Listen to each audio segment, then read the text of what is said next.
My name is Aurelius Zeff, the protector of Banon, a small whaling village on an island off the coast.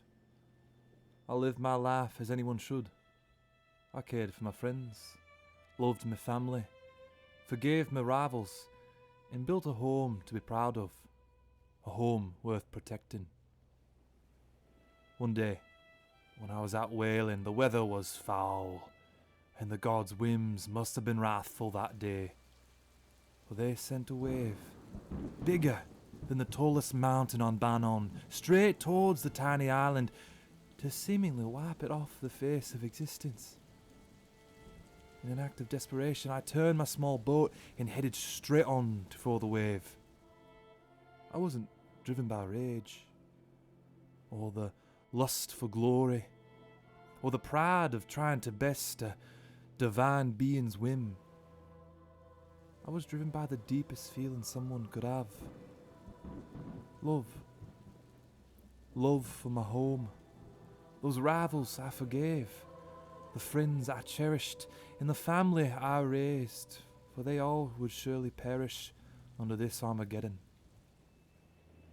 So I gripped my harpoon, and I sailed directly into this beast of a wave, and gave up everything I am to protect this beautiful, insignificant village. I gave up my body, and the strength that I built my home with. And I gave up the memories of my life, my friends, my family. They all became strangers passing in my dreams. I gave up everything, down to my soul, and to spare this island, and to stop that beast from taking it away.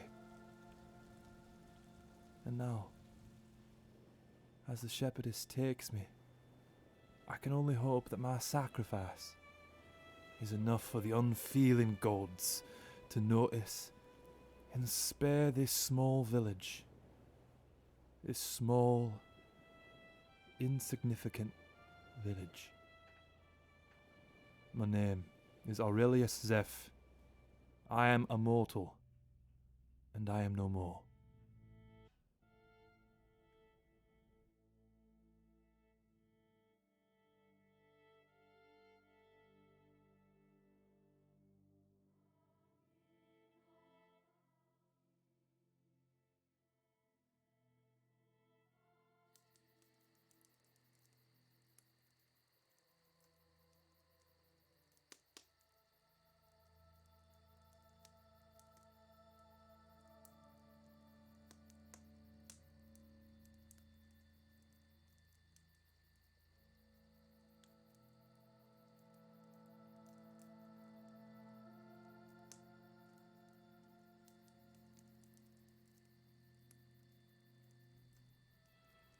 The rebel child Sindar sought to control and shape the primal passion that flowed throughout the universe. The other gods had no control over this passion and its overwhelming force, leading to many godly disputes. So, Sindar took this passion, shaped it into emotion, and created her son to rule over them. He was called Nevrik. Sindar charged Nevrik with the power of passion, separating it into 5 base emotions: love, fear, anger, joy, and sadness. Each of these emotions were tied to 5 elements: the immovable earth, the flowing water, the burning fire, the fleeting air, and the striking lightning. Each of these elements came together to form Nevrik's home, the catalyst of all emotion. And Nevrik was the key to unlocking all incorporeal sensation in the universe.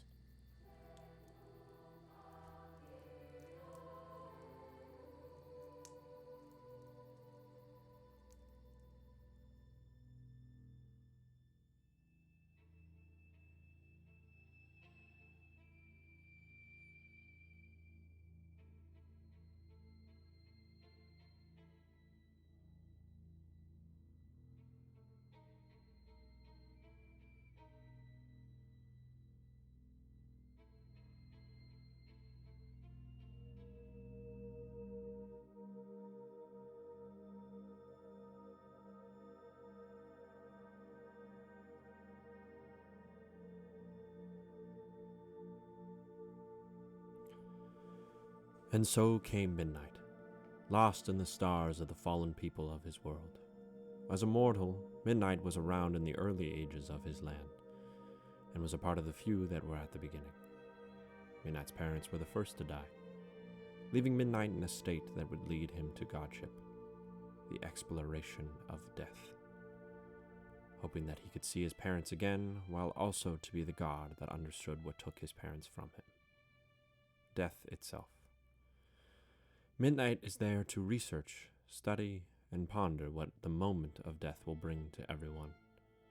A worker with all the gods, but closely with Ishtava, leading you through the moment of death and handing you off to Ishtava for the afterlife. On the journey of life, midnight comes when you least expect it. It watches how you make every decision to your last breath. Looking over every soul that reaches death, midnight takes a moment to care for what you have done, what choices you have made, and what has brought you to your final breath. And with that final breath of life you take, midnight will come.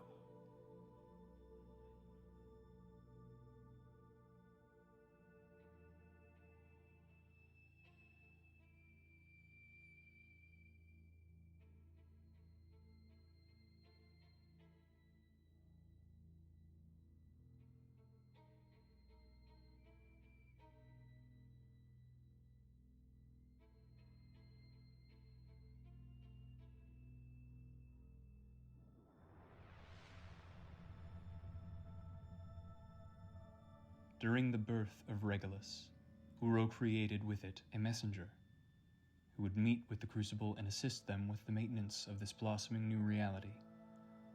I am Ünen, Herald of Oro, and God of Force. In the beginning, my work was primarily with Kirin, assisting with the creation of the elves. Since then, I have continued my mission to help this universe grow, and help the gods as they govern it, forever maintaining the vision that Oro had for his creation, and serving as linchpin for the forces of nature in order to maintain equilibrium.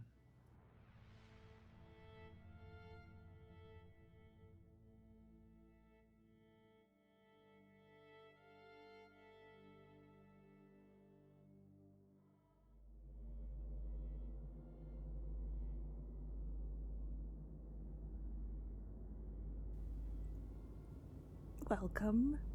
Don't be afraid. There's no reason to be. Let me start with telling you a story. Maybe that would make you more comfortable. But please, you're safe. This story is about the first person who died. So, when the first mortal perished, no place had yet to be created for the dead, except for the god sleep. This mortal came to the sepulchre of the gods alone and with no means to return to the worlds of the living. It was not a place for them. Yet, unfortunately, they were there because there was no other place for them to go. Fearing an eternity of nothingness, or worse, being discovered by a not-so-forgiving god, the mortal tore into the ether, desperate to escape. The ether tore back, filling the mortal with the vast potential that Oro gave existence. All that was before, and all that would come to be, ripped through the very essence of the mortal's mind and body. But the mortal's will was strong. So strong that once soul and vessel had been consumed by the void, their will remained. From the ether, something began to stitch itself together. The very fabric of the universe, combined with the mortal will to endure, weaved a new being. A friendly face to meet at the edge of eternity. A shepherd to guide souls from what was to what will be. The new god, imbued with the spark the mortal left behind, fashioned a name for themselves. Ishtava. Ishtava carved out a piece of the god's sleep for the perished mortals, for you. Ishtava made it for them to come for a final rest, or to be reborn into the next cycle. And while this creation seems very mystical, some focus on the peace and the comfort the god of the afterlife provides. Others fear the great unknown, which I don't blame them. Unknowns are scary, but a very select few believe there might just be something more to be discovered, even beyond the veil. Maybe one day we'll find out. Welcome to the afterlife. My name is Ishtava.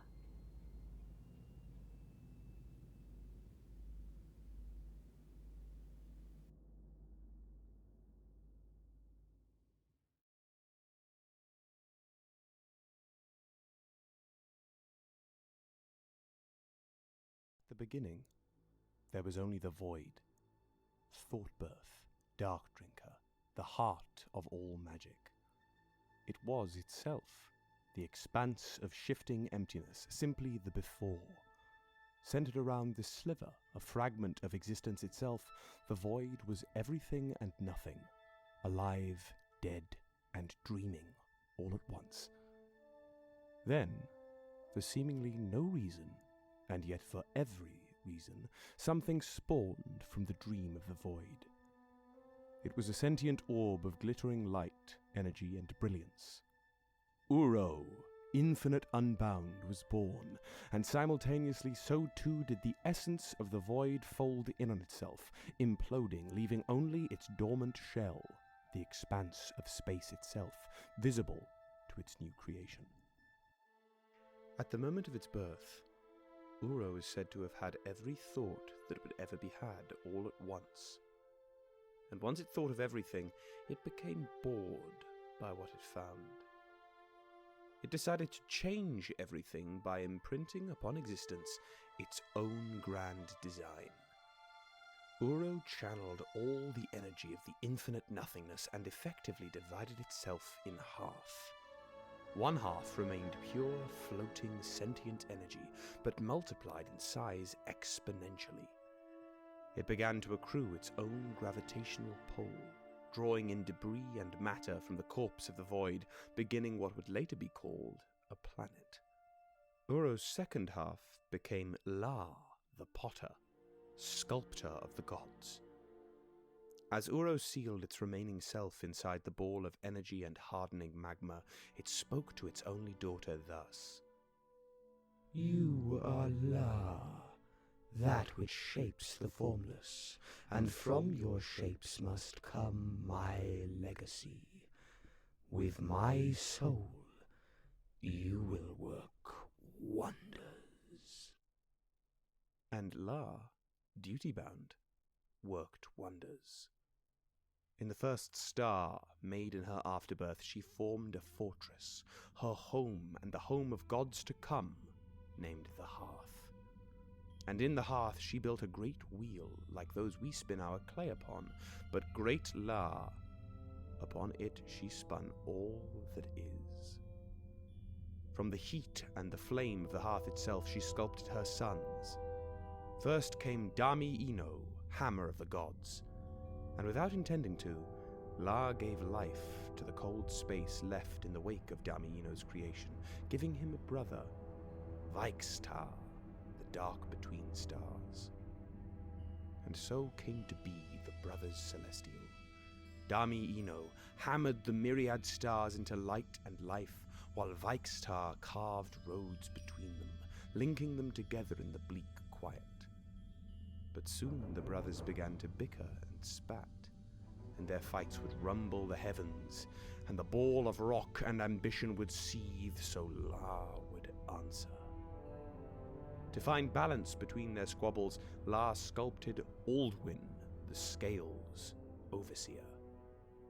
And as he was built to do, Aldwin stopped the arguments he could before they were even to happen, and the ones that went too far he cleaved in twain with word and might. And for a time, things were quiet. But like her ancestor, even in slumber and respite, La was at work. Her dreams were filled with exploration and passion and movement and life, though life, as we know it, did not yet exist. And her dreams gathered at the wheel all the starfire and the solar winds, and the humming of tectonic plates of the burgeoning planet below, and the liquid ichor that flowed in all of La's children. And from this gathering came Sindar, all that moves, elementalist. Sindar was the rebel child. She did as she pleased, and she in turn pleased very few, but was respected and feared by all, as she built a world for all the elements to flow through at once. In their unity, this family of 5 turned to the now gargantuan ball of elemental fury beneath them, and feeling Uro's will surging through them all, they began to act. Drawing power from the new-birthed planes across the multiverse, these gods imbued the planet with life. The flora thrummed with diluted ichor, which would soon become water and fill. From the flora would come small moving things that would drink of the ichor and change and grow apart over and over and over. Each creature and thing on this planet has a story and a path that leads back to these gods, or the gods to come. But those are stories for other days. When at last the work was done, and the planet was filled, but filled too with chaos, the first family became overwrought. They needed someone to help keep track of all that had come before, and all that was to come, so La spun the wheel one last time, and from this finality sprung Kirahan, Archivist of Memory. Kirahan was the first of this family, the Crucible, to inhabit the planet and walk it themselves, sheltering under the massive tree formed when they first touched the soil. With this last work done, these gods, this crucible, looked upon the teeming globe beneath them, and through their ichor heard Uro speak once more. Witness, Regulus. 'Tis mine, and mine alone, but those who writhe upon it are yours, and yours henceforth. Do what you must, please me, and inasmuch serve yourselves. And it is here where things begin to unfold which neither Uro nor any of the Crucible could ever expect. A second branch of their family was about to grow and take root, and it is here, with these new gods, that our story will begin.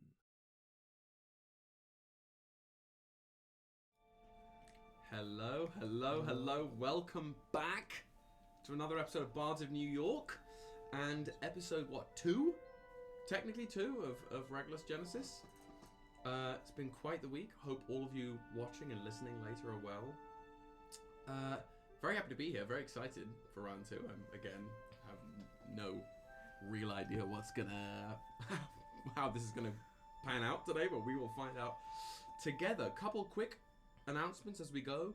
If you direct your attention directly below me, you will see, if you're watching, of course, a slow roll of our new character art, which was done by the esteemed brilliance that is Vic's drawers from Top Down Tabletop, and so just keep an eye on those as we go. They are absolutely top tier. I said this to Vix at the time, but you, Vix, you went not only and met my expectations, but far exceeded them. So we are just very thankful to have this, and I'm sure we'll do some social media dump with these as well in due course. But here they are. Gaze upon their glory. Additionally, just another thank you to Pallywags for this fabulous layout. Very, very stylish, very New York, which we'll be using for the foreseeable future. And then for the next announcement, let me bounce to Hannah. Yeah, we just wanted to address the elephants who are not in the room. Wow. Thanks. Scathing indictment. Woody and Dan are not with us for the foreseeable future for very good reasons. We locked them in a closet and we'll never see them again. And it's great. And it's nice. We got a lot of room at the table. A lot of room. It smells so good in here. We are really excited to finally be able to properly talk about it. Woody, as you guys know, is on tour for South Pacific across the country, and we will put the links to his show in the Discord. So if any of you, if he comes to where you are, you can go see him, and please tell him you're coming, and he'll come show you some love. Woody has a voice of an angel, so if you can go see him, it's worth it. And then our sweet baby boy Dan is working with Pigpen Theater Company on a cruise as well, doing some really cool shit, and he just left. So wish them both break a leg, Maird if you're a dancer, and they'll be back with us soon. Soon enough. We still have a whole god to introduce from Woody, and that will be happening at some point in the next month or so for sure. And then Drew for the next one. Yeah, so just wanted to talk about MLK Day. It's great. We love MLK, but we can't celebrate without the proper legislation. So please call your senators. Let's get this voter suppression thing out of the window. You know, we gotta have equal voting rights. So please call your senators. Damn right. And back over to Will for the. Right. Did you see the rhyming thing? I did. Just stretched it out. I stretched it out. Good. No celebration without legislation. Yeah. There we go. That's all the banners look like. That's the pull quote. Right. So before we get fully started, I'm gonna go continue a counterclockwise rotation from last week, and I'm gonna have Drew pull our Major Arcana Tarot card for the session. So take your pick. What do we got? The King of Cups. Ooh, the What is that King mean? of Cups. I love King's Cup. So, where am I? The King of Cups. Traditionally, this can mean a couple things, but I have a print of this on my wall because I take it to mean taking stock and putting value in the things of your past, but not holding on to the past so much that it may cripple you moving forward. So, all of that we can take for tonight's session, So I guess. here's to holding our cups and letting go when they're empty. Exactly. Holding our cups and well, mine's empty. So. Cheers. Let go. Oh, let go. Eye contact. Good. The last dregs of Ribena. Right, then, without further ado, I think it's about time to pan the camera back down onto the interstellar celestial object that is the hearth. This glittering spire of crystals and sunlight and magic, upon which the gods find their home. And it was on this hearth that we had our last session. You, as the newest batch of gods to be born, created, made, come into fruition of your own accord, you were assembled on the hearth to meet the rest of your so-called family in a meeting that was led by your semi-fictitious mother, La, who gave you a breakdown of your new family, the other members of the crucible, along with the structure of the hearth itself and the way it was layered. And one of these gods took a particular liking to the group of you. Kirahan seemed to sort of tag along with you, mostly intrigued by your presence, by your freshness. But Sindar, the elementalist, all that moves, was most attached, in this moment at least, to Midnight. And they seem to have some kind of ferocious, feisty banter between the pair of them that led to a sparring match in the room of requirement, the all-purpose room, the danger room, the chamber of the fates. So while the pair of them sparred, the rest of you, accompanied by Kirahan, watched, spectated, made a bet in some cases, and thanks to some careful group manipulation and the threshold being reached for Sindar's elemental wrath state, and then a really spicy nat 20 on a persuasion roll, the verdict came to be that Midnight was the victor of this sparring match. So Sindar went off to sort of take a breather, lick their godly wounds, and Kirahan went off to, as they say, retrieve their book. And that left the four of you in the newly reset Chamber of the Fates, this room of hexagonal plates, with the idea that in some point in short order, you'd be meeting downstairs at the World Beacon to traverse down to the planet. So it's here where we'll fade up today, with the four of you in this room. And before I turn the floor over to the group of you, I will just say that having had the two other gods leave, Midnight sort of struts over, again, stretching a little bit, having been through quite the bout. They look fairly knocked up, not necessarily like dying on the spot, but as far as you're familiar with gods, Pregnant. Knocked around. Yeah, that's what I wanted to Knocked say. around. Yeah, He's great. funny. He is a bunny. He's not looking very well. He's Lots not of looking babies, very fresh. But you see him go over to the sort of where Sindar was, and is like pressing, stamping on, prodding some of the plates of the room, clearly trying to test it in some way. And their attention seems mostly directed over that way. But I turn the floor over to you guys now, as for the first time so far, you are left completely unsupervised. So, should we go down? Should we go down? Please? Yes, I do not see why not. Absolutely. Midnight? Think I'm good. You're gonna stay? Think so. Let me just... And you see him like stamp one of his big rabbit feet a couple times, and then he does a big hop and a jump and lands on both feet on a hexagonal plate. And with that same telltale sound, a portion in front of him flips over, and almost like with little flickerings of magic that almost look like digital glitches, seems to, without changing the surroundings, conjure up an image of Sindar in her big, beefy, giant Big Chungus state. Just sort of standing there. You see Midnight sort of crack his neck. Think I'm gonna practice a little more. Didn't like the way that one ended.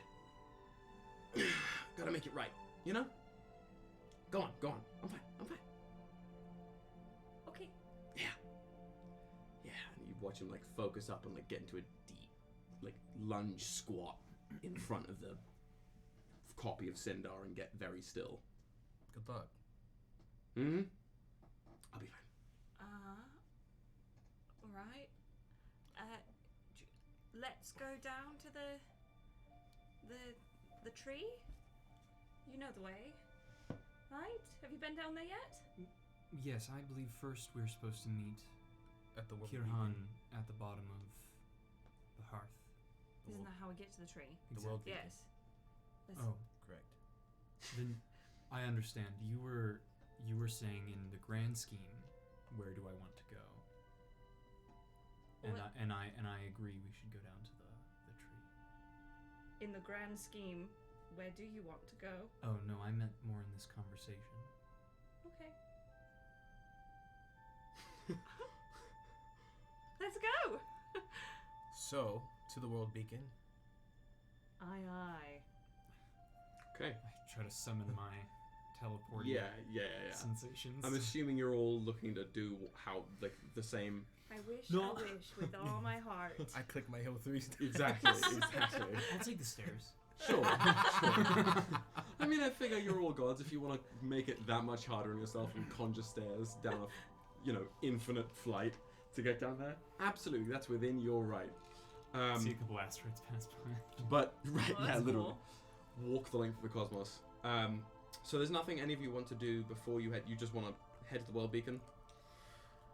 I want to see the elves so badly. Does anybody else want to do anything? Where was the place? Hold on. What was the place that we couldn't go more than one? The pool? The pool. Oh yeah. Lars said something about The I wrote it down. I thought it's the mind bleed. Yeah. Looking glass. that there was some numerical restriction on that one. Thought and vision. Is it on the way? Is it on the way? Well, that's up to Probably. you, given that you can seemingly transport yourself to any I guess portion you're of right. the place as you so choose. When it comes to teleportation, there's no actual order to You're right. space. There are no restrictions. Okay. There are, of course, restrictions. To the teleportation within this place. In all things, there are restrictions. Right. Okay. So, I actually wanted to check out the mind bleed, Right. Well, it's on the way. Do you want us to come with you? if you want to. I mean, we can even test to figure out why more than one can't use it. I'm going to meet with Kirahan, and I'll see you guys at the... What was the word for it? The world beacon Downstairs. downstairs. What if you just came with us? Just real fast. Just... I wanted to speak with Kirahan. Oh, me too! But we could do it together. Yeah. We could go. You seem like you know a lot. Do you need me? Oh, And interesting. this is my first time here. I've just been in my zone. And so I would like as many buddies as I can get. And Midnight already left, so... Yes, I understand. I should say that this is also my first time in this structure. I have not before been here in any long capacity. So... But if I am here to help, then so be it. Right. Starts teleporting. Okay, goodbye. So Goes to Kirahan anyway. great. So we're gonna go to the mind bleed first. Take a brief stop at the pool. Yeah. Mm-hmm. Perfect. Okay. And that's the session. So right. Good night, guys. See you next week. Yeah. So I'm assuming you all just place your hands individually on a hexagon. Think of that image that you were presented with before. Summon your own little glyphs in front of you, and then becoming one with energy and light, seethe through the matrices of the hearth until particle by particle you are reassembled next to each other. Oh, cute. And as you reassemble in this room, sensation coming back to you, being less now interconnected to your overall subconscious godliness, your godhood, but back again in a more physicalized or localized form on the hearth. You find yourselves in the forefront of a very, very vast, wide-set, domed cavern, almost. And the whole thing seems to be the inside of one giant geode, right, with fairly large crystalline structures making up the entirety of the one single piece of stone or imitation stone or whatever it is that glitters and glimmers with sharp points all across the walls and curved ceiling. And the whole thing is lit from this one large light source on the ground in front of you. As you've appeared, you have like a crescent of polished marble-esque standing space in front of you, about 15 feet wide and 30 feet or so in length, before it gives way to a metallic rim that runs the rest of the whole length of this room, which must be easily 60 to 90 feet across in both directions, if not bigger. It's kind of hard to gauge the distance with the way the light is refracting. And it's beyond the metal rim here that where the light is emanating from. It's this slightly curved pool that runs the whole way across from the edge of the marble platform that you're on to all the way the other side of this room, and it has a gentle concavity to it. This bright blue water doesn't seem to be like necessarily actively like glowing, pulsating, or even with bioluminescence, but it is giving off some sort of light enough to refract off the geo crystals above you. What's everybody's passive perception? That's a good question. Well, my passive perception can sign contracts and join the army. 18. Nice. It's 10 plus your... 10 plus your... All of your perception bonuses. So wisdom plus proficiency if you want. If you're proficient. Okay. And if your expertise, also at that. 14. Fuck me. 14. Why am I never proficient in perception? I'm an idiot. It's like the most used skill in D&D. That's true. Yep, I never pick it. Yeah, I mean, that means you got one other one that you're other doing people something else. usually don't Yeah. pick. And usually somebody in a party sees what the fuck's going on. So 15. 15. It's better than mine. Just don't ask to look anywhere. Yeah, you're all fine though for the most part. I think here, it's the immediately available thing to you is that despite the fact that this water is perfectly still with this concavity and this light, it does not reflect anything. It is not reflecting any of the crystals around you. It's not reflecting anything at all. And then to obviously see more, you'd have to stand at the edge, look and do whatever you want to do here, but the room is deadly quiet and cool. It's not cold exactly, there's no breeze, but there is a lightness to the air that there wasn't in other rooms. I stand at the edge because I want to see if I can see my reflection. Yep, you walk right up to the edge of the marble platform and look in, and nothing there. Goodbye. Fucking Jurassic World. Yeah. I was hoping to do that moment in High School Musical 2 during Bet on It. Of course. Yeah. To see yourself. No, I'm kidding. So I'm not Gonna stop, not gonna stop till I get my shot. That's what I am. That is my plan. We'll end up on top, you can bet Great. on it. This is where I ended up. This is not what I expected when I wrote the line tape, but I guess I was confused. Yeah, you're at the edge of a massive golf course. Jesus Christ. Gotta work on my swing. With an eerily orange-ish Yeah, red yeah, tint yeah. to the film. You know? That's just Southern Utah. Yeah. Do we jump in? Can more than one of us jump in? Do you want to jump in? Jump in. I'll do it first. You're just jumping in? Yeah. Okay. I'm gonna kind of float around over it. So Kinda like look hover up and down. look. Yeah, okay.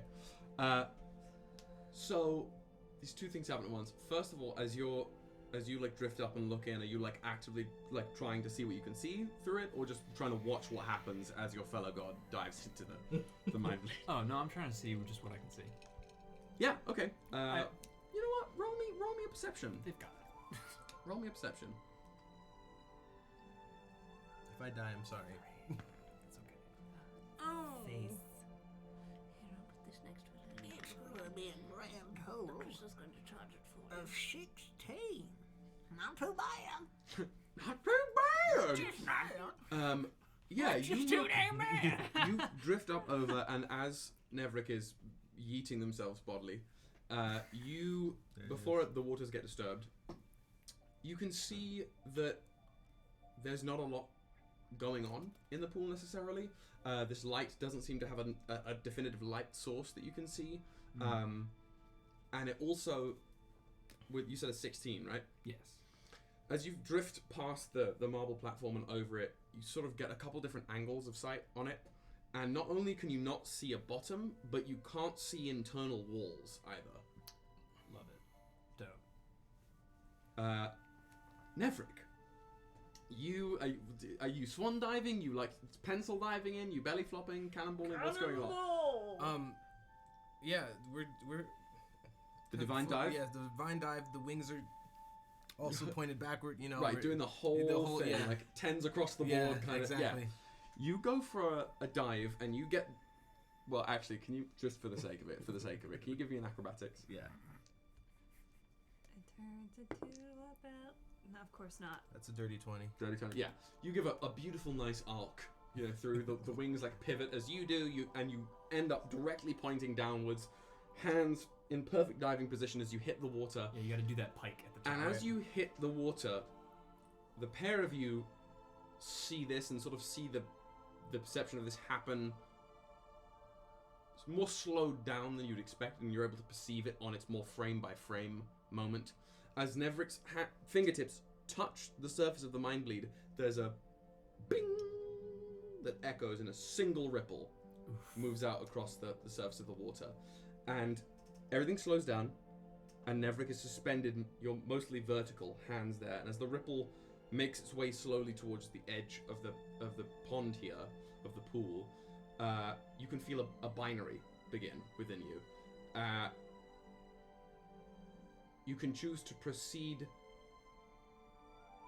in physical form or in mental depth. Proceed in mental depth. Sounds fun. Right, okay. So, as you come to that conscious choice, the ripple speeds up, hits the edge of the sides of the pool, and lights up. And like a little radius of light begins to circumnavigate the perimeter of this pond. You feel yourself in the air being gently pushed back towards the marble viewing platform, or the area of the marble viewing platform. Are you going to allow this, or are you going to try to stay above the pond? I allow it to push me. Okay. But I'm like, I think that I try to, like, as it's pushing me, I'm trying to understand, like, what exactly this, like, force is that is pushing me backwards. Sure. You can roll me an Arcana check, if you like. Okay. Second roll.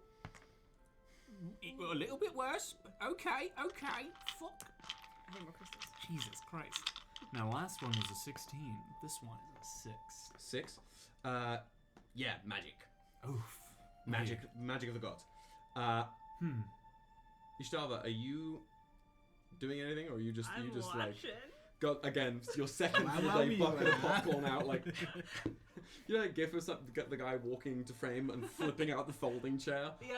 This gonna be good. I feel like that's your entire thing.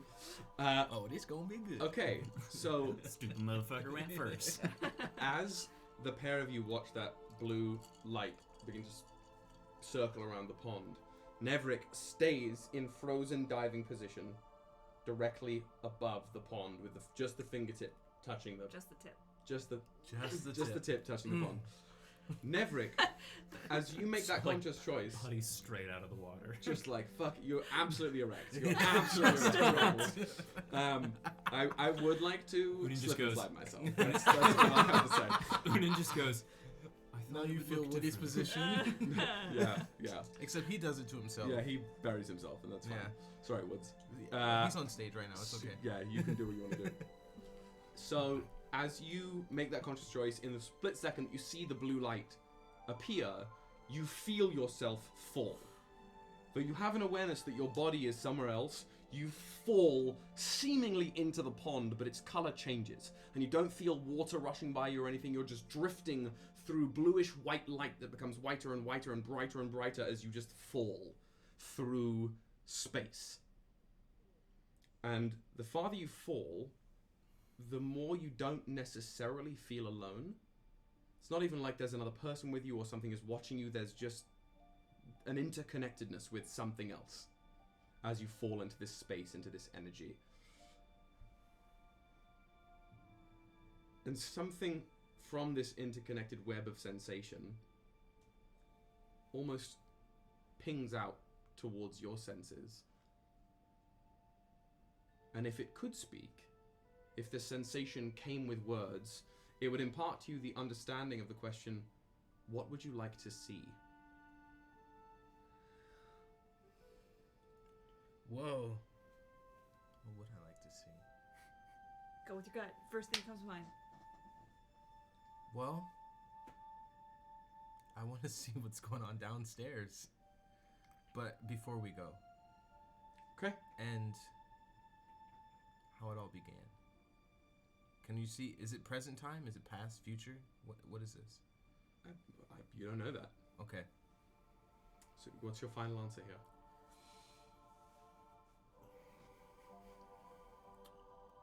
First moments of Regulus? Yeah.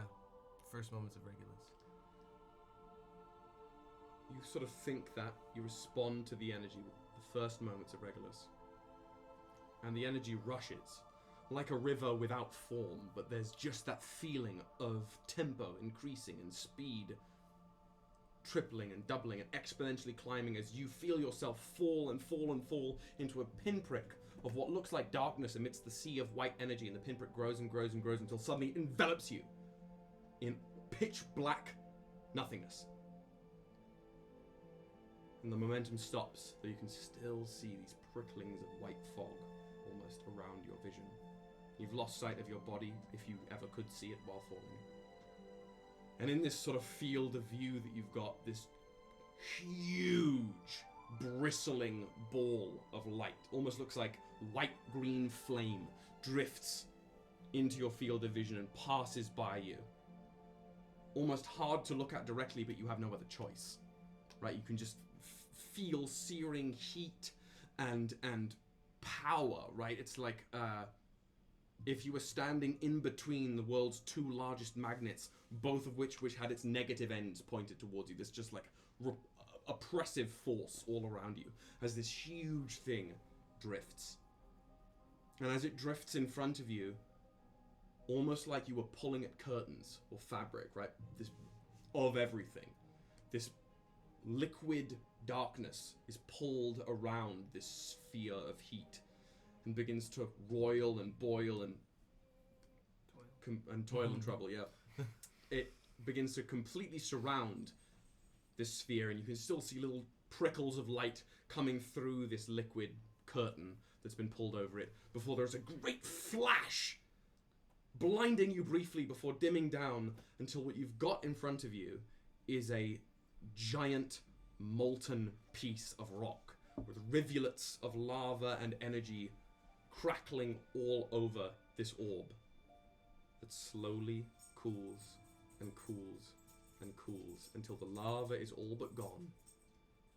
And then with a second flash, still bright but dimmer than the first, and tinged with cerulean, as that second flash comes to an end, the ball is now covered in water. And that's sort of where the image begins to slow. And that white begins to trickle in back to your vision, first slowly, then all at once, as you feel yourself pulled, right, like by a fish hook, back upwards and upwards and upwards until whoosh, out of the pool you go. You guys back on the marble platform. It's been all of, I don't know, 10 seconds, if that, before the blue light fades back down into the water, pulls backwards as if the ripple was playing in reverse until it reaches Nevrik's fingers. As soon as they make contact, Nevrik is sprung back to land, feet first, on the marble viewing platform. Whoa. That was an impressive trick. I thought you were going to go inside of it. Well, I did. Maybe not physically, though. It was... It was beautiful. It seemed to be asked what I wanted to see, and I thought what I wanted to see, and I saw the forming of Regulus itself from the very beginning. I had never seen anything like that. It was beautiful.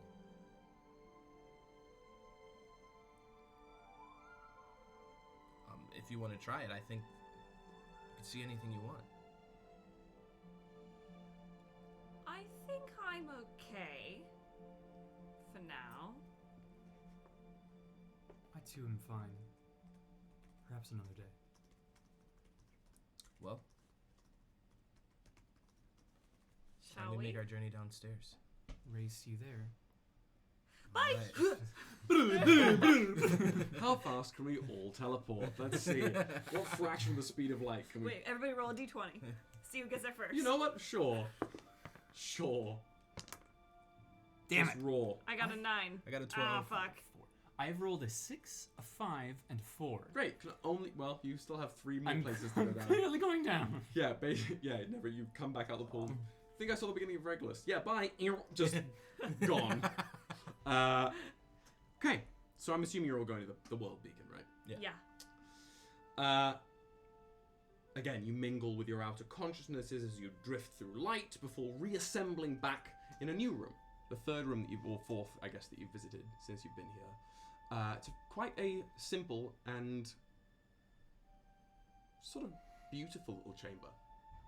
It's oval-ish in shape, dimly lit by some crystalline sconces along the ring of the oval here, and it's all kind of ornately carved, sort of in, not with anything particular, like particular images or anything, but it's like Celtic knotted carving-esque imagery. It's like swooping lines and Mobius strip-like patterns carved into the seemingly almost hard wood of the walls of this room.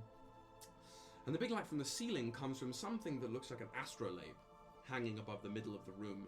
These swirling rings of brass with discs on them, in the center of which hovers this large iridescent crystal that is actively glowing with light, with a thin, almost physical beam of light pooling down from the base of the crystal through the astrolabe onto this multi-layer circular dais that's in the center of the room, that is ringed with runes. And as you're all brought sort of on one side of the oval looking at this, the light from this crystal illuminates 2 figures standing there, right on this dais. One of which, with their back turned to you, sort of whom you vaguely recognize, right, with the leafy feathered pauldrons, the leathers, the woods, is quite clearly the figure of Kirahan. And behind them is a figure you are unfamiliar with. They are quite broad, tall, but most of their physical features are obscured by this beautiful, almost purple velveteen cloak that they wear that covers their entire body, split down the middle, but it's closed, topped with this almost gilded bronze mantle and a big hood that comes over, only revealing some quite angular facial features and these glittering blue eyes under the, like almost blue-purple really, from under the hood. And they're facing you, but clearly talking to Kirahan. And as you materialize in, you see them sort of peer over Kirahan's shoulder. "One moment, young one. I think they've arrived." And Kirahan whips around. "Ah! Nice! Excellent! Good! Took you long enough!" And as they come and sort of walk over towards you, you can see orbiting them, like a moon or a miniature planetoid or something, is this sphere of seemingly pure white, chaotic light. And as they walk closer to you, within that sphere of light, what's causing the rippling are infinite myriad tiny pieces of parchment, just swirling around in this ball of energy as they walk towards you. As they get close, within a couple of feet of the 3 of you. Sorry about this. This is going to be a bit of a pain. But just grit your teeth and bear it and don't do anything dumb. Yeah? Great. Aldwin! These are my friends! And the robed figure is still, back still to the dais and everything, looking straight towards you. And as they take a couple steps forward, they whip one hand out from their cloak, still keeping it mostly closed, but just getting it out. And this little, what starts as a bead of like red liquid, spirals upwards until it reaches this long, almost spear-like object that splits into 3 and prongs into this like 3-pronged. It's like if you took a trident and bent its points apart to meet at the top. And they use it to clink to walk across the the stone floor here, just meeting you halfway, not getting that close to you. So it would seem. We have not yet been introduced, though you now know my name. I wish I could say it was a pleasure. Is it not? That remains to be seen, new god. Remains to be seen indeed. It has become clear to me that you are attempting to set foot on the planet below, is that right? Mm-hmm. Correct. I am not in favor of such a motion. Why not? For I am Aldwin, god of balance, and your presence there would upset such a thing.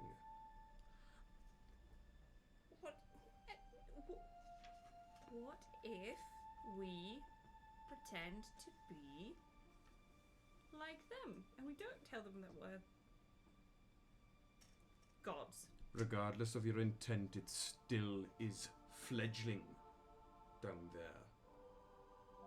And I do not trust newcomers to keep that peace lightly enough. What's the worst we could do? You tell me. Kill all of them? That's about it. What? You are not helping your case. What are you afraid? I was asked what the worst we could do was. I assume that is the worst. Perhaps leading them down a worse path would probably not be as good as killing them. Aldwin. Hi. I'm Ishtava. I just want to see them. I just want to, because they come to me eventually. So I just want to see them. And why rush? So that I know what to prepare for them. So that I know what to... Have you never been curious before? Curious? Right. He looks over towards Kirahan, who sort of is just like... Curiosity is not something that I am willing to afford at the moment. How can we govern and be gods of things if we don't know them, if we don't see them, if we're just told about them, but we need to see them in order to be the best gods that we can be? After all the 3 main points you've made, roll me a persuasion check. Please. Get Extra over please. it.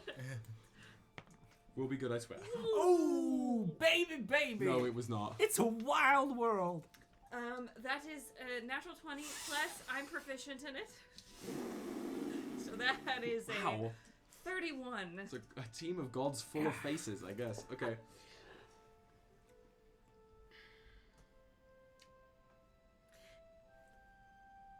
What does Aldwin see under the cloth? Ooh. No. I mean, Mommy? can you read Aldwin's mind? No. Isn't it passive? I don't know if I know who people see. In my mind, I thought it worked like a mirror. Or like a, not a mirror literally, but like a looking glass of... That's an interesting then- metaphysical point. I Probably, wonder, you might not know what they would see. that give you some kind of identity crisis? You just know that they see something that is not. Then you. what do you see in yourself? When you, if you were to Here's look in the what mirror, I'll say. I will say, instead of you intrinsically knowing, I think there is something to be said for Ishtava is as Ishtava is, right? And presents themselves a certain way.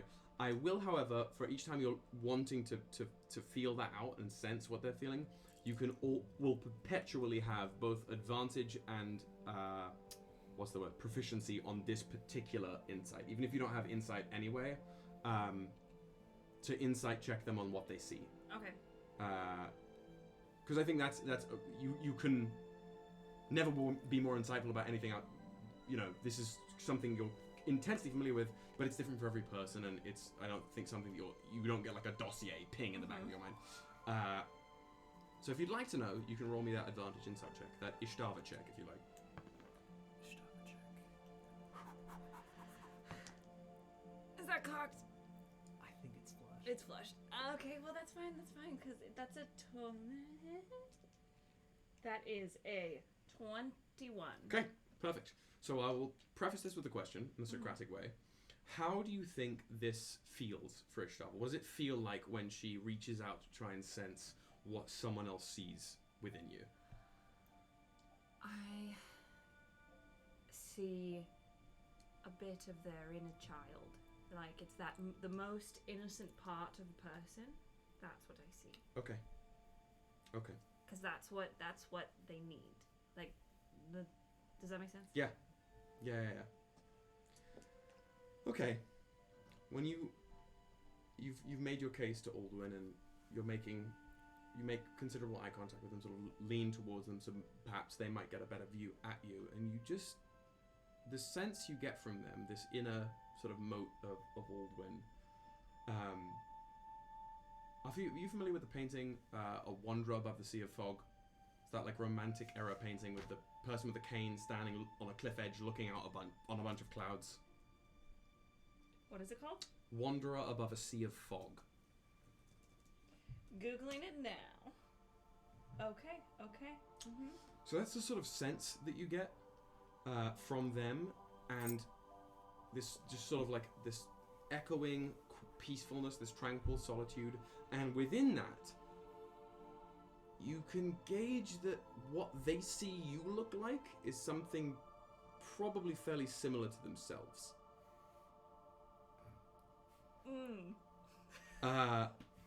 And you can do with that what you wish. Okay. Great. So they look at you. Cool. You see them steady a moment. And they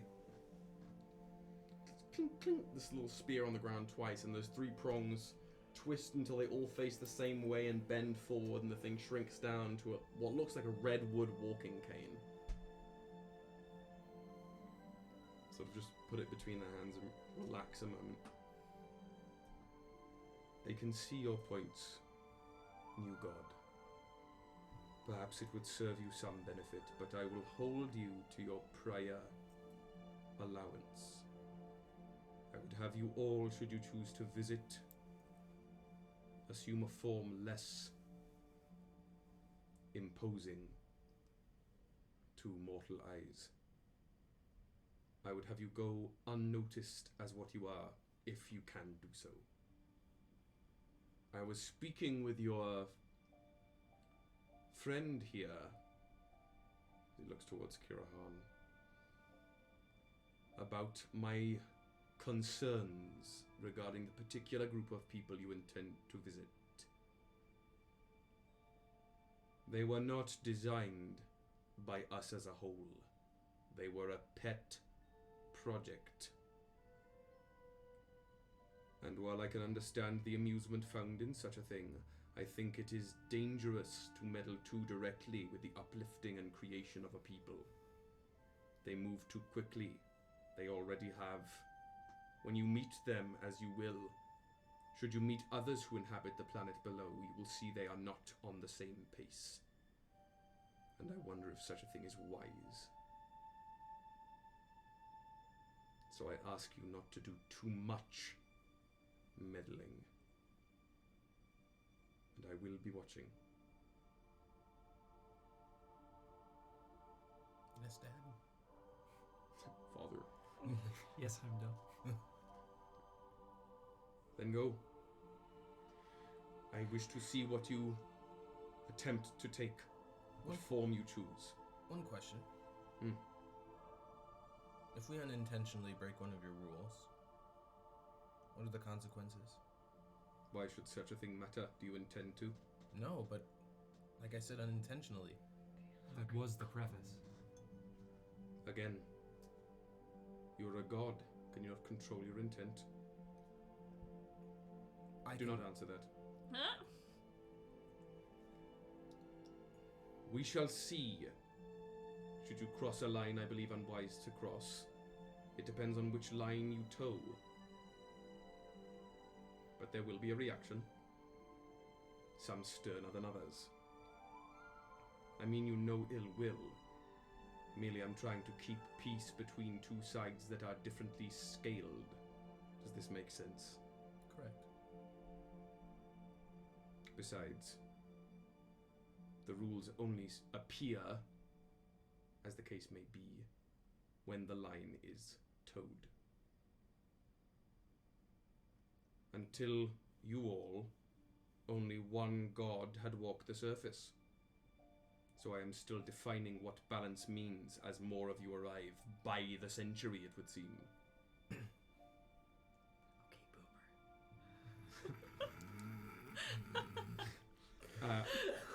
Severus Snape literally, the three of you posted up on your first day in the hearth and were like, "Got a balance? Get fucked!" Like, you literally get bent. One of those. Sure. Okay. Talking about my jam. Do you have anything else? No. Then I would wish to see what forms you choose to take.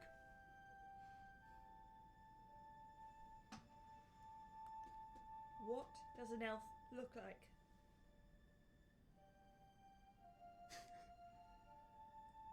Oh. They are small.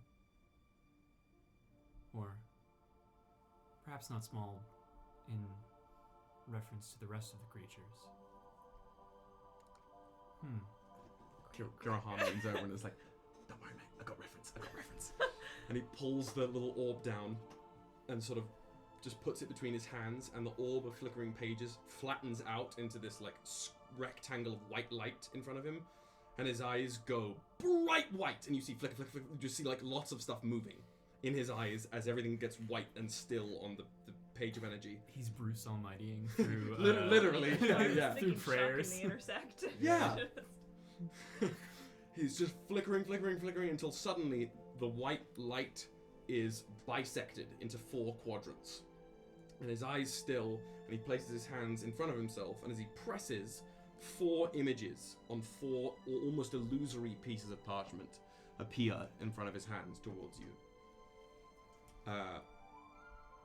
They each have an image on them, but the first piece of parchment is like divided in half and has 2 images on it. So you see on this one, there are a bunch of like glyphs are all around each page, like erratic moving writing, but the images on the first page, the one that has 2, like tall, fairly angular people, both have pointed ears, but the one up top is depicted with like much longer hair that sort of flows, because these images slightly move. We're not talking like, you know, Wizarding World paintings, but they slightly shift. Much longer hair. They're just flossing. Right, yeah, again, the official dance move of Regulus Genesis. Angular, but like mostly the defining features seem to be like the pointed ears, pointed fingers, and like pointed toes. And then the one on the bottom has shorter hair, but has much more angular facial features, like an angular joints almost, and seems slightly like shorter in stature a little bit.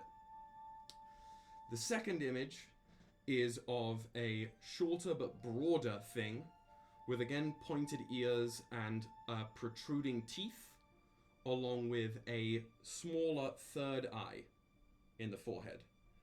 And they are shaded in just a hair grayer than these 2. The third image is of a wildly tall, wildly, like, weirdly, but actually very reminiscent of the way Lars' body is built. Like, backwards legs, backwards arms, very almost muted facial features, and, like, almost scaly hair. Like, less actual hair and more, you know, plates or scales or something. And the other one is by far the smallest of the group, and almost looks like an animal. It's kind of hunched over, has no hair and really long ears, and has its mouth hanging open to reveal a bunch of teeth, but is just sort of holding that. And Kirahan holds. Does this help? Yes. Great. This is them. These are the old bloods, the old-blooded. In our tongue, we call them the Üthevhenan. They look weirder than I do. I don't know what to tell you, mate. It's how they came out. You had to use pieces of a tree. I don't know what you were expecting, really. Well, I mean, does this offend you? Like, no, I just... They are quite remarkable. That's the word. That is the word. I just thought I looked weird. No, you're fine. And I see that there is weirder. Certainly. Well, that's cool. And they'll It's surprise you too. fascinating. Yeah. Yeah. They're an interesting bunch. Ishtava like takes her hood off, their hood off, his hood off, all genders. The cosmic And- they. My The hood infinite. My hood off, mine. It's mine. Hi. And cycles through all the pictures Pronouns are me, with my. their faces. My pronouns are mine and mine alone. Mine and mine alone. Yes. I go by infinite. Thank you. So I cycle through the little like one. Can I get that again for the folks at home? The little wet one? The little. For those of you listening to this later, Hannah decided to give you that noise while like absolutely doubled over, claws and everything. An actor does prepare into their given circumstances.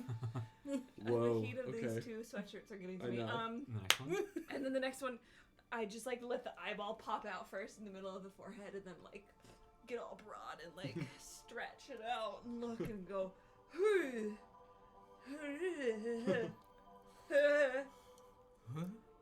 Do they speak? Do they speak? You know, that's a good question. A couple of them, like literally a handful of them, definitely do. Whether the groups of them down there have then, if it's traveled that way, maybe. I don't know. I told you before, things are going to either move really fast or really slow, depending on what you feel like down there. So I don't really know what to tell you. So, But if you talk, you'll be looped in with a specific group of. Short answer yes, long answer maybe. I shift to the super angular person Okay. and put my cloak hood up, and I make my cloak hood look like, or my cloak look like tatty robes. So it just Sure, just sure, look like a- hermit kind of. Yep. Yeah. Yep. So yeah, if you're choosing that one, again, your godly subconscious is going to pick up more acute details than even your conscious mind would be aware of. So you take that form of like really severe cheekbones, really pointed chin, hook nose almost, like angular eyebrows, pointed ears, and your skin defaults to a literally metallic shade of light bronze. Like it Oh. actively glitters. It isn't like highly saturated, so it still looks like flesh, but it's clearly metallic. It's sort of like the shade of the has the kind of metallic resonance of that notebook. Yeah. Okay. A little Edward Cullen sparkle to it. And it is about bronze. Cool. Right. Excellent. Good. That's gonna go well. That's gonna do bits down there. Do bits. Again, Aldwin. Absolutely. Next. Ünen starts shifting into slowly gains the features of the less angular elven kind. Yeah. The more floaty one. Yeah. Still bald. Yep. Does not grow hair, and skin still can only really go to a grayish Perfect. tone. Perfect. And I think, again, just to preface for both of you, though this one, Ishtava, is capable of just form changing, right? The pair of you, whether you as gods are aware of it at this moment or not, in your case, I think you probably are, you can assume a singular mortal humanoid form on Regulus. You can also traverse that as your godly form, but people will know what you are as you're coming, and then you have like another form that you take. It's not like Zeus where you're out here, polymorphing into every fucking erect animal that you feel Although like. I do have a Leave spell. that to me. I mean, that's true. So, yeah, this I would say is your classic, the form that you take when you choose to walk down there as a mortal. It's basically like I look like what a drow would have looked like, but there is none. Yep. Great. But there is none yet. Yeah. Perfect. A bald drow. This will suffice, I suppose. That leaves you. Well, see what we can do here. I'm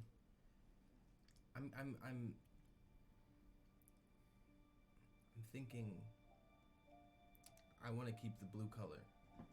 Sure. Giving you like Moon Elf, Lilith. Giving you Moon Elf. Okay. So serving Lilith. Yeah, serving Lilith. Is that your primary like guiding thought of like what's my mortal? Because have you assumed one before? Do you think? I don't think so. That was my assumption. So you think like this is my identifier. This is like who I am. That's what's carrying through. And as you Try not to assume.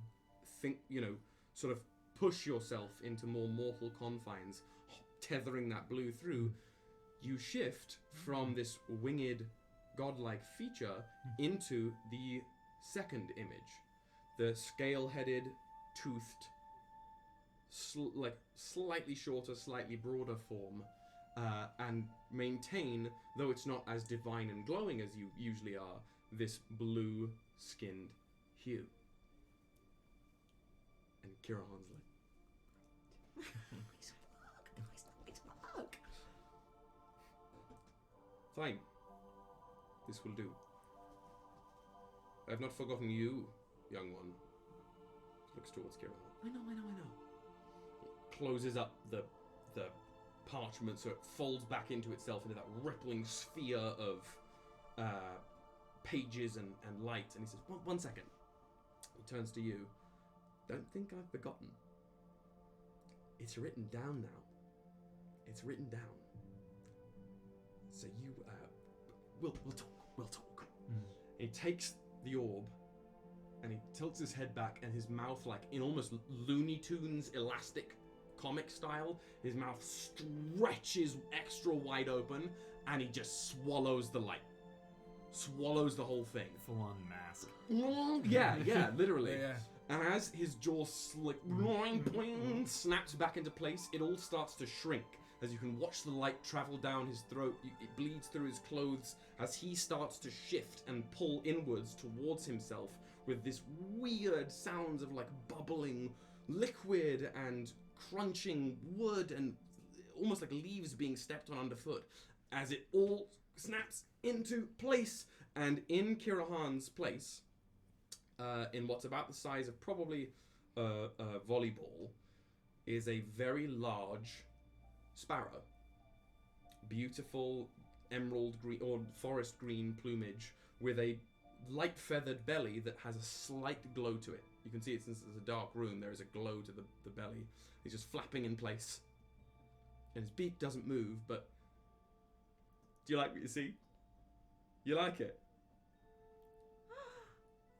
Yeah, it's nice, isn't it? It's nice. It's well nice. So he flops over and perches on your shoulder. Right, we off? Yes. Yeah. Lead the way. Oh no, after you. It's your first time. Do we get there by floating? Or is it the same way as the teleporting? Just, why don't you step into the light? How about that? Ooh! I step into the light. The pair of you watch Ishtava in their elven form step up onto the dais and into the light and just basically fall. Just gone out of view. The Ünen walks forward without a second thought. As you step up and on, you... Or, I'm sorry, floats. Sure, yeah, again, even in mortal form, never quite, yeah. No. It might become a problem. We'll see. Somebody might have a tone. You drift up onto the dais, and as soon as you pass into the light, the pair of you can hear Sparrow Kirahan say, "Tally-ho!" as you again, gone. Leaving just you and Baldwin watching, flat-faced as ever. I would suggest you join them. Are you going? Oh, I'll be watching, but I'll be staying right here. Thank you very much. It's kind of boring. Okay. And I just walk on in after saying that and go. You can see him start to open his mouth to say something, but before he can get the words out, your sense just dissipates as you plummet. It doesn't feel well, let me describe it like this. It feels both extremely fast and extremely slow all at once as you shoot. Kind of like when you're mingling with your consciousness to teleport through the hearth, but it's more localized than that because you can see everything. Hurtling through space, you can see the stars ripple past you like comets, the light from the hearth getting slightly dimmer at first as you pass under it, and then brighter from behind you as you become more directly in line with it, as you travel this only semi-visible column of light directly down to the glittering blue planet below. And as you're hurtling towards it, you get a good view of the planet itself. So I will, at this very moment, throw the current state of the map into Discord. Ow! You hit me with it. Just yeeted. So this is So it's in essentially Discord. like the Bifrost. Yeah, kinda. I already called him Heimdall. Yeah. So you are flying down towards this massive continent, which takes up most of the front of the planet that you can see, right? You've got some oceans ringed around it, but it spans this huge breadth with basically this... It's got 4 corners, but it's sort of bent inwards on each angle, with two large mountains on both northern corners, the northwest and northeast. With the northwestern corner, much darker rock, craggier rock, and across the snowy north, as you get to the eastern side of the continent, you can see a taller mountain that is not actively smoking, but it is starker, taller, and pierces the cloud layer a little more. And then following your eyes down the western coast, you have some crag lands that open into widespread coastal grasslands and plains that bleed down into something that looks darker and marshier on the southwest corner. And on the eastern side, you go from these snowy mountaintops and that one craggy peak down through these mesa lands into what looks like a burgeoning desert in the southeast. But bisecting the entire thing is this great verdant forest.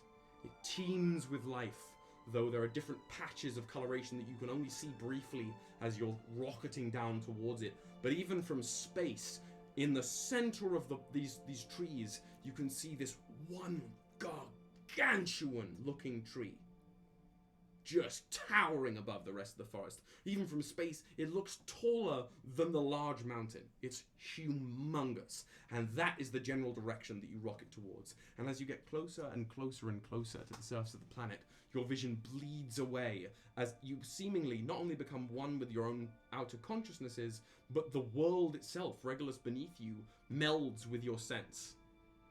And for a brief shining moment, you are one with everything. And for as quickly as that moment arrives and as quickly as you're able to experience all of that, it fades away, almost leaving that space blank so as to not overwhelm your fleggling godly senses. So you think that a god can get to an orgasm? Yeah, I would say so. Or cocaine. Gross. That's Nevrik. Great. You just hear through the world beacon. Now the question becomes: if you do that in the world beacon, does everyone in Regulus hear? Does everyone hear it? Yeah. Does it sound like a fucking thunderstorm from above? Because you're connected to everything. Or does everyone know at once? Do I cause? Right. That's a question for a day of our Lord it's one the day. First. Yeah, the primary orgasm. Put it in the records. Cool. First. Cool. Gasm. I was doing great description and we ended up with the global Sorry. nut. The mega nut. As this brief sense of complete mental unity fades away, you appear with a massive gust of wind in a physical space. And for Ünen, this is not new to you, but for Ishtava and Nevrik, this is a new sensation. The sense of wind rippling through a mortal facade, at least, right, that you've both conjured. The feeling of grass underfoot as you stand atop a somewhat sloping hillside that just peters slightly above the majority of the tree line, as you're clearly in the middle of this great forest that you saw. And piercing your horizon line some ways ahead of you, but you could see it from anywhere, is this great tree towering above you, that even from this distance you can see glimmers of light through the bark, movement all throughout it, and movement all throughout the woods as well. And as the wind brushes through the grass here, the woods behind you on the other side of the hill, woods in front of you, the little sparrow on Unen's shoulder sort of ruffles their feathers, chirps a couple times, and then speaks to all of you. My new friends, welcome to Regulus. And that's where we're going to take a little 15-minute break here. Alright. So let's come back at, let's just say 7:45, 46-ish. Perfect. To venture forth. Sound good? Ooh, we're gonna fuck up some elves. Good to guys. Back. See you shortly.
My name is Aurelius Zeff, the protector of Banon, a small whaling village on an island off the coast.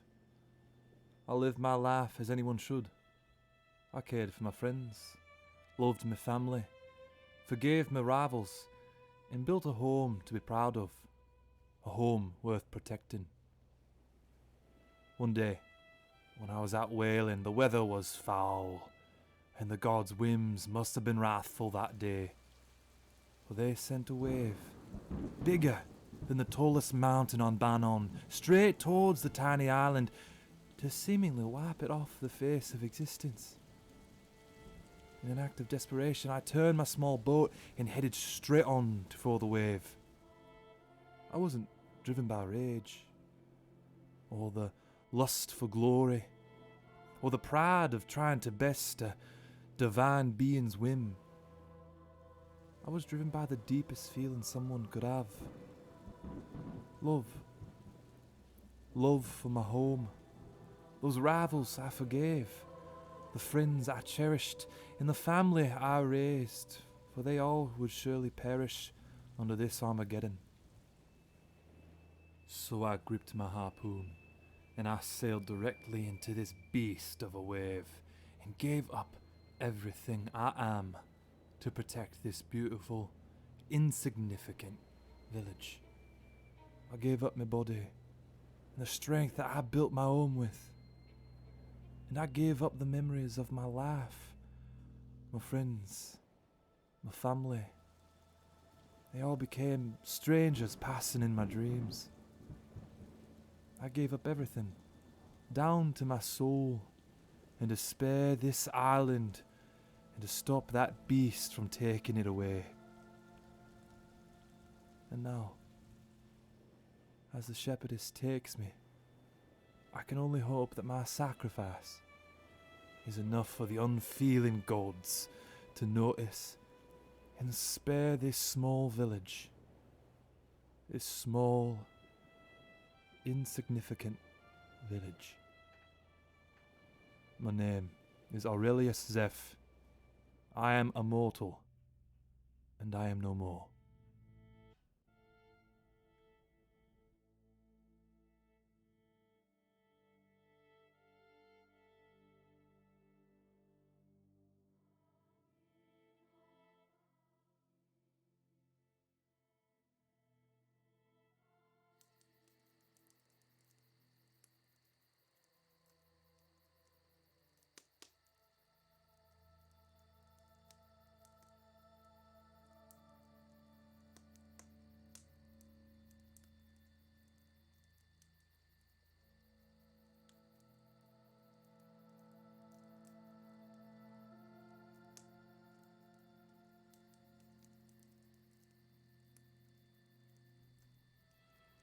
The rebel child Sindar sought to control and shape the primal passion that flowed throughout the universe. The other gods had no control over this passion and its overwhelming force, leading to many godly disputes.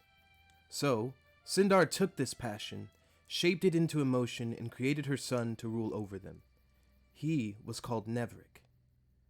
Sindar charged Nevrik with the power of passion, separating it into 5 base emotions: love, fear, anger, joy, and sadness.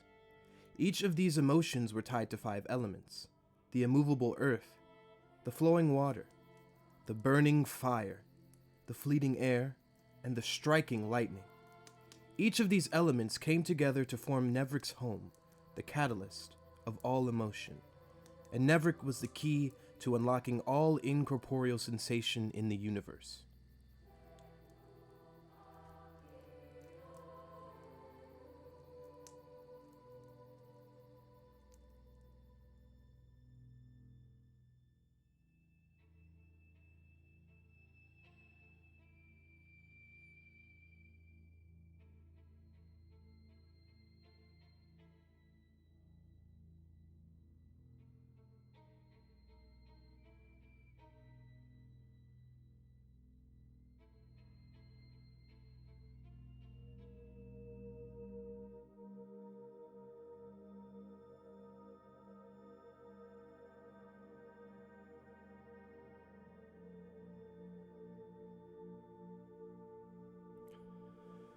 And so came midnight, lost in the stars of the fallen people of his world. As a mortal, midnight was around in the early ages of his land, and was a part of the few that were at the beginning. Midnight's parents were the first to die, leaving Midnight in a state that would lead him to godship, the exploration of death, hoping that he could see his parents again, while also to be the god that understood what took his parents from him.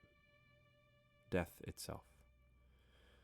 Midnight is there to research, study, and ponder what the moment of death will bring to everyone. A worker with all the gods, but closely with Ishtava, leading you through the moment of death and handing you off to Ishtava for the afterlife. On the journey of life, midnight comes when you least expect it.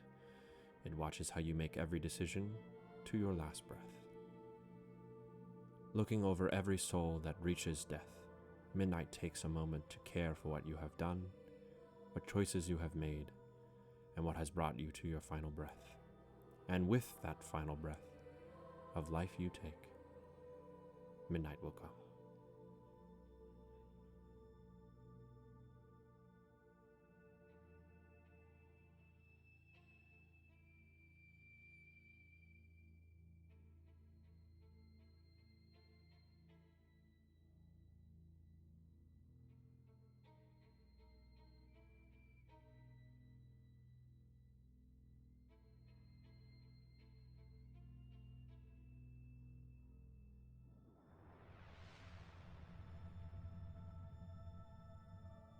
During the birth of Regulus, Oro created with it a messenger who would meet with the crucible and assist them with the maintenance of this blossoming new reality. I am Ünen, Herald of Oro, and God of Force. In the beginning, my work was primarily with Kirin, assisting with the creation of the elves.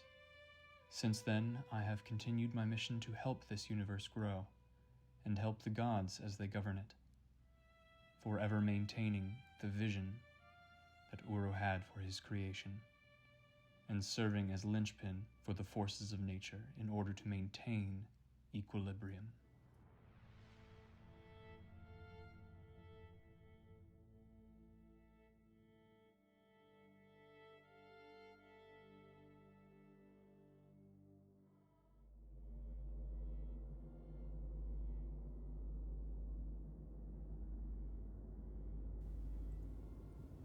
Welcome.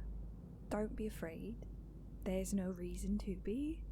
Let me start with telling you a story.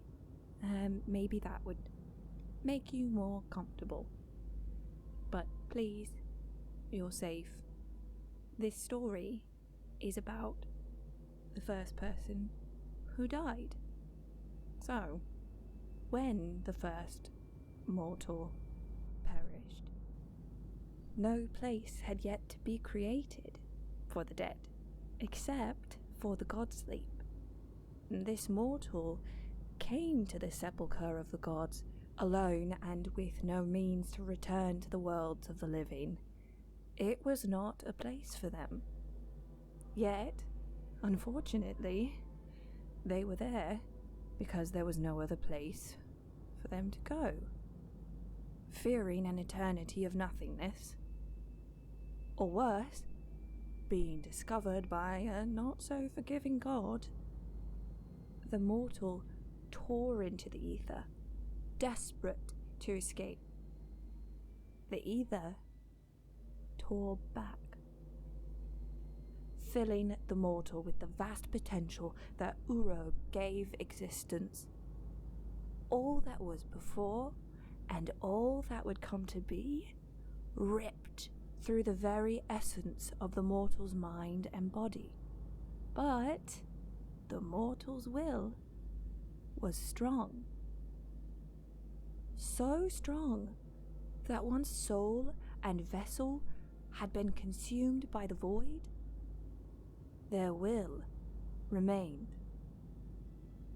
From the ether, something began to stitch itself together.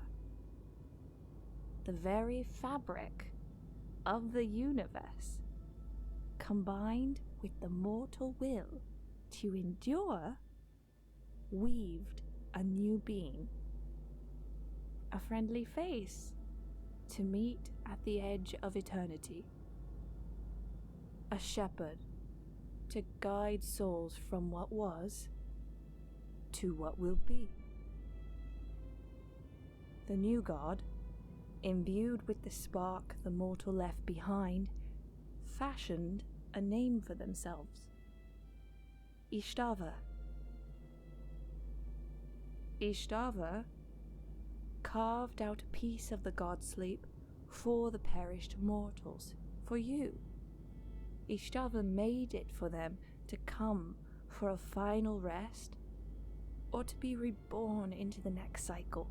And while this creation seems very mystical, some focus on the peace and the comfort the god of the afterlife provides.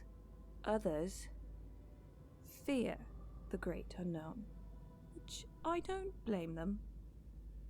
Unknowns are scary, but a very select few believe there might just be something more to be discovered, even beyond the veil. Maybe one day we'll find out. Welcome to the afterlife. My name is Ishtava.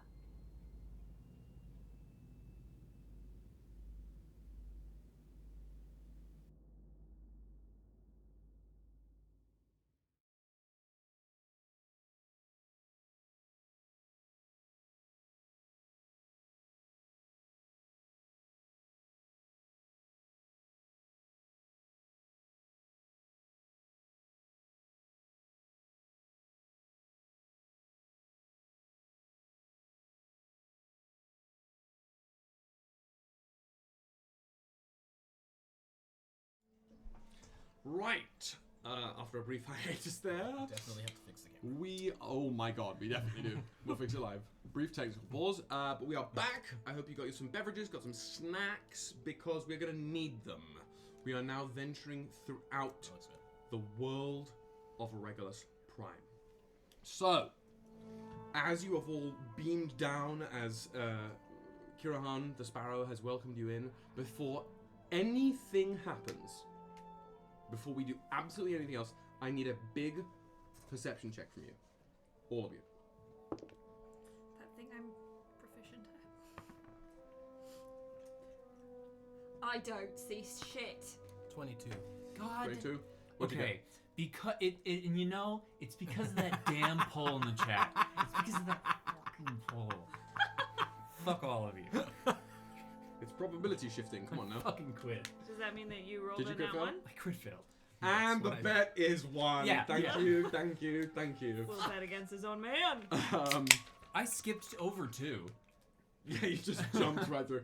I think that tracks. I think you are more Really tuned looking at into it now. something else currently. Oh yeah. Yeah. Yeah. Oh yeah. I think you're not even paying attention to what's going on right now. Proximity. Exactly. Got Direct proximity. Fucking hell. Hannah, what'd you get? I Just got crack it open. Just crack it open. a 9. It's like I got a 9. Right next to a the 9. It's like the And shit I'm when done. you open a bag of peach rings in the movie theater and you want to do it really slowly. And it's if I was next to the mic, I'd clip us into oblivion, but I won't do that. Somewhere Dan is rolling on a boat. In his grave. The boat is rolling over. Oh no. So, the thing, you don't notice any of this. You are literally getting a download. Somewhere else. But the thing the pair of you first notice is that time is sort of static at the moment. Mm-hmm. As you shift, so too do things shift. If you've ever played the game Super Hot, that's where I'm at. Is like as you guys move, things seem to move. Your perception seems to be tied to how. Your perception of the world seems to be tied to your direct choice of how you want to perceive it at the moment. Okay. I love that. something that, and that's primarily what you're focused on, along with just the fact that you are on a hill in the real woods, right? Filled with life that is eventually tied to you in some way in this cyclical nature. But with that, a 22 for Nevrik, right? As you are on this hill, facing the tree, looking presumably, with a 22, you can gauge roughly that you are looking eastward. If you turn to the north, past the tree, through the network of these wide woods, you can see in the distance some smoke. But that's like a good ways away. And that's primarily what I will say. So as you are here in this sort of semi-static frozen moment, Kirahan welcomes you and then says, Right, I'll meet you there. I'm gonna go do some things that I shouldn't probably do and prepare them for your arrival. But hush, hush, wink, wink, nudge, nudge. Off you pop. and he just jumps off your shoulder, Ünen, and flaps away at rocket speed. I'm talking like breaks the sound barrier, like gone towards the tree, the big tree in the center. And as he flaps away, as he's moving, you watch everything speed up to semi-regular speed with him moving faster than that around. And once you can't see him move anymore, things still to your own operative perception. If that makes any sense. Feel free to yell at me if things aren't making sense. This is going to be a semi-cerebral campaign. Makes sense. So, great. All right. So, do we go say hi? I say we do.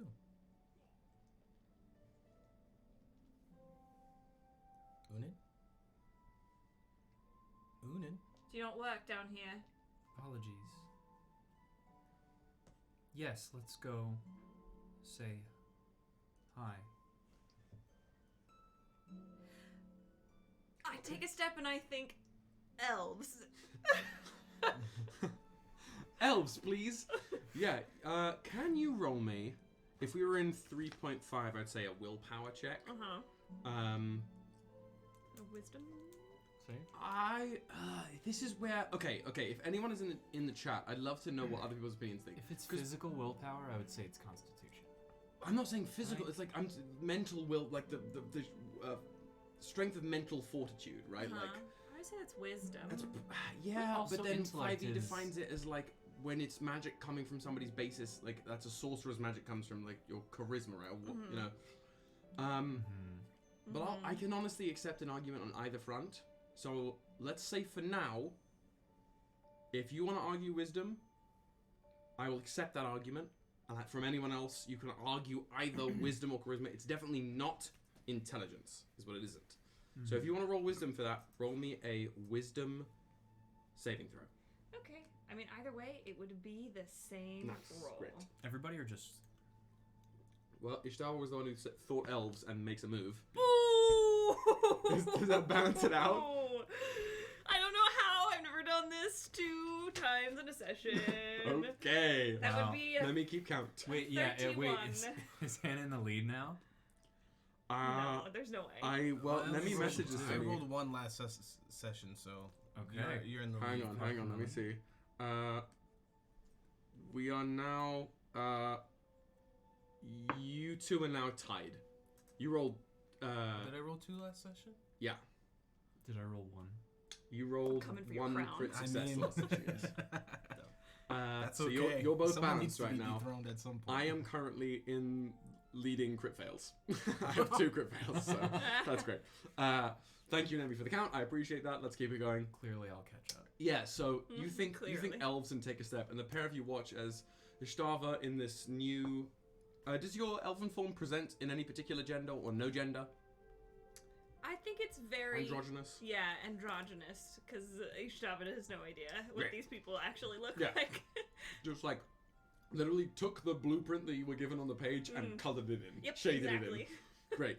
Yeah, you watch this this angular elven form sort of brace themselves, take a step, and as their first foot leaves the ground, this foot that's on the ground cracks the hillside with a pulse of energy. There are cracks in the ground, and Ishtava just skips across the landscape. just gone. Wow. Just float forward. You hear on the wind, do it and you're cool. Yeah, the gentle wind rolls. Get fucked nuts. Great. So you're just drifting forward at normal speed, like exploring the forest as you go? Or are you gonna like try and like get there quickly? Ünen is taking his time. Great. Perfect. Nevrik? With the roll for today's emotion, I've chosen joy. Okay. Out of the sheer happiness to be in this place, this new place. His wings are invisible. What are we doing about the wings? You, while maintaining your mortal guise, you can still fly. Your wings are invisible, but that will draw you if mortals are looking at you, that obviously draws a certain amount of suspicion depending on what crowd you're on, right? But you can, absolutely. Okay. Well, I'll fly, but out of sight. I'll try to keep it. Like flying, but in the tree line, Yeah. kinda? Yeah, perfect. Okay. And are you skipping through time, or are you going at normal pace? I'm going at normal pace because I want to enjoy and explore. Great. So, for you, roll me a quick stealth check. And then I'm going to come back to the pair of you shortly, because you're basically going at the same pace. Meanwhile, it's just going through the forest. Just drifting. What was that? It's a 6. 6? Yeah, I mean, your wings are invisible, but they're brushing the leaves, Yeah, right? yeah, You're, like, right. you're rustling the treetops as you go. No, I imagine like, you know how in Invincible, how they can they fly and can be like in just any direction, and when they're doing it slowly, it's just moving. Yep, just drifting through. That's what Superman can do Like as well. Voldemort. Technically, Uh, he should be able to. In theory. Okay, so the pair of you are moving through the woods, moving through the Heart Wilds, and while we... give me 1 second to make sure if I have my everything in order here. I'm going to come back to you guys in a bit. Gets up and leaves.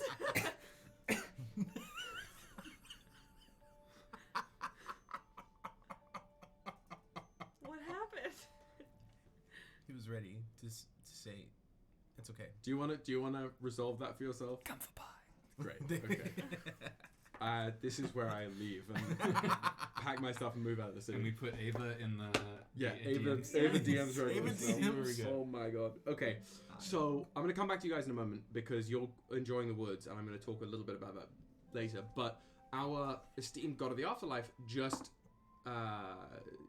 yeeted themselves quite a far distance. So, Ishtava, you feel like you're moving at a relatively at a tempered, fair pace, like a steady, nice jog, but it just rips by. Your perception, your godly perception, allows you to just move within the rules of this world a lot swifter, right? It's like dropping oil into water, but you are the water, just like swishing around the slow oil of the world and glide through existence.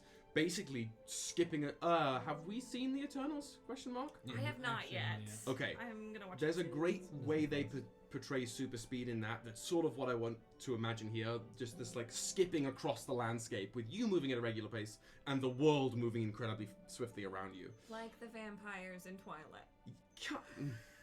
Or if you've if you've seen the Flash, That's as if you're in Justice League. That's as as well. if you're moving exactly. your body, but you're you move not at the right speed that your legs are moving. Did you watch Justice League Zack Snyder's version? Yes. No. Oh well, that's fair too. It's too long for it. I'm really fast, though. I understand. Just had to throw in For the any of Twilight you reference. out there who have seen or read rather the Cirque du Freak vampire novel series by Darren Shan, there is a word they use for the way vampires travel in that I'm specifically referencing here. Unfortunately, I forget the word, so I'm just describing it in a circulatory fashion. In any case, by the time your body sort of comes to a stop almost naturally, you have breached a clearing. in the forest. Now you're at the level of the forest floor, but the tree line is all around you and behind you as you stand on the threshold of this enormous tree. There's about probably I would say a quarter of a mile of unforested territory between the tree line and the actual massive tree itself. And it's in this quarter mile that you can see the roots of this tree, so massive and so gnarled, they are in waves broken through the ground, knotted with each other, creating these little grottos and crevices and little spaces as these roots themselves are defy quantifiable description, really. And this tree, again, as I said before, it's mountain-sized, if not bigger. The canopy dwarfs this entire clearing. And though the tree is fun to look at, right, this beautiful bark, these little iridescent rivulets of moving sap or energy in the crevices of the tree, the beautiful leaves, the opening amidst the roots, the many openings, what I think to you is more interesting is the life that is teeming around it. Absolutely teeming. You can hear little chirps and squawks and cries from all over. And I'm not just describing birdsong, though there is some. These little, tweeting sounds and soaring cries and whatnot. But there is this, almost sublinguistic chatter that ripples across the tree. And as you're standing here at the very edge of the clearing, you can see things moving everywhere. Walking up the tree bark like it was stairways, coming in and out of pieces of the tree, coming out of what looked to be almost like little huts or domiciles nestled in all over the roots that I was describing, in the grottos and crevices and whatnot. There are people everywhere. Everywhere. And they are of all shapes and sizes within the margins of those little pictures that you saw. Not that this has been your favorite roll so far, but I would like another perception from you.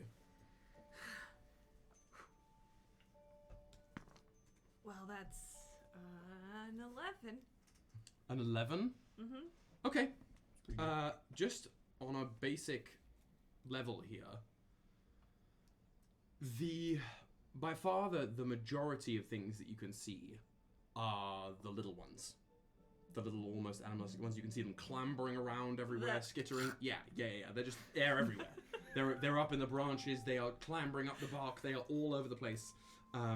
Probably just from right here, you could see a good few hundred of them, just scampering around. They're like the pygmies in Mummy Returns. Compared to me, how big are they? Well, how big are you exactly? Right now. I'm the height of Dwayne The Rock Johnson, but not the build. Sure. Just the height. I'm the build, the stance, but height. not the substance. Well, because I'm angular. I'm the head of Danny DeVito, but the stature. But I walk like a fucking gorilla. Yeah. Okay. That's an image. I just a small, but Danny DeVito gorilla. For those of you at home, I just want it to be made clear that I found out today that some of Harambe's genetics were saved to preserve the next generation. That's all I want to say. What? In the line with chunky gorillas. That's all I had to say. So I'm 6'5". I just googled his height. Okay. Yeah. So the little ones. The Rock is 6'5". Yeah. I mean, I knew he was tall, but I didn't know he was fucking 6'5". Jesus. When they're on all fours, they wouldn't even. They'd come up to maybe at best your knees. When they're standing up, hunched over, a little higher than your knees. They're small. Oh. They're small. And then you see, filling out the rest, you can see a lot of the others moving about. Probably within your field of vision right now, I would say you can see total of all varieties, somewhere between 250 and 300 people. Scattered throughout the whole thing. The tree. The tree, the roots around the tree. And as you've just sort of slammed into this area almost with a resonant thunderclap as you appeared, it hasn't drawn the attention of everyone, but people are looking your direction. And there's awareness ripples through the group. and it's only moments before, from the very center of the tree, this huge archway that glitters, ringed with that same iridescent, almost opal sap. From the tree itself, a little vanguard comes out. And it's a small group of like 9 individuals. Couple of the toothy ones, the bigger toothy ones. Few of the both kinds of the angular, and then leading them is one of the like the floatier of the angular stock, right? The one sort of what Ünen has taken the shape of, with hair drawn back into like white, almost hair drawn back into a bun, something akin to like bifold robes that look made out of mostly scavenged material laced with vine and whatnot. That they carry some kind of a knotted staff and something that looks awfully like what will be known in future years as a book on their hip, though it is bound with some kind of like really rudimentary like skin or leather or something like that. And on their shoulder is perched a fairly chunky, semi-glowing sparrow. And this group approaches, is starting to cross from the tree towards you, and as they move towards you, of course, more attention is being drawn your way, movement is stilling, but it's about a quarter mile they have to travel. What are you doing? I'm watching them, and I'm tailoring my appearance to look like I belong more and more. So as I see people who look like the one I chose, I'm gonna just like slightly alter it so that I look very much like I am them and not other. Does that make sense? Sure. So slightly muting the sheen of the skin, making it a little bit more olive as opposed to bronze, but still with a little metallic nature. Maybe tattering up the robe a little bit more. Not in like a used way, but in a just scavenged way, right? And then I'm still gonna be as tall as I am, but I'm gonna hunch over a little bit. Okay. And make myself look a little older. Great. Just like weathered. Yeah. Right? Haggard. Can I get a fat little performance check? Oh god. I can try.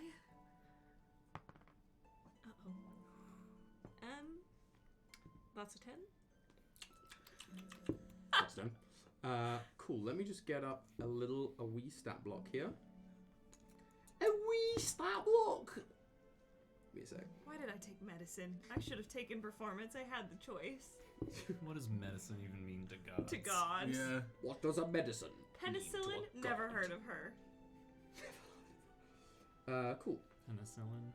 Give me 1 second, mate. I got to roll allergic. a wee bit of an insight check, don't I? I don't want to be the one who fucks things up. Aldwin's gonna be mad at me. Oh no. You got a 10? Uh-huh. Cool. So you're approaching the group, though, right? You're like meeting them in the middle, or are you just gonna stay? I'm gonna look as non-threatening as possible and kind of hobble over. like like how a 80-year-old person would walk, where they're like a little. They can still move around, but they're a little like. Sure. Yeah, like ambulatory, but like maybe not Stiff. for long. Yeah. Not taking the arthritis Like medicine. I should have a walking stick, just like that person who has one. Great. Wait, I have my shepherd. I'm connected. Yeah, I was going to say, I feel like you made this part of your character, but I sure. think my shepherd's a cook, and I lean on it. And You're doing the full, like, the crone, right? Yep. Swimming through land.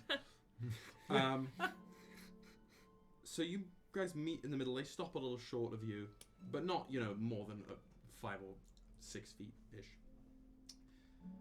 So you can see this group is precisely made up of 2 of the burlier folk, the toothy folk, 4 of both of the angular folk, and then this one leader. Mm-hmm. And all the eyes from this group look at you not with fear or awe or anything, but mostly just with intrigue. There is definitely like some of them peering at you, looking you up and down. It's like The only way I can describe this is when you go to, say, an orangutan enclosure at a zoo, and you're basically face to face with them, and you can't quite perceive the totality of their sentience, but you know there is like an awareness of newness from them. And it's a bit more weighted than that, but that's the best way to describe it. But this one with the sparrow on the shoulder is very acuitous, and is just looking you up and down at first. I think we have a mutual acquaintance. He nods to the sparrow. The sparrow just like chirps on the shoulder. Are you coochie the sparrow like does this at you, and then again, very mask-like, the beak opens extra wide with a set of blunt human teeth in the beak, and like snaps the finger. Somebody stop me! Good.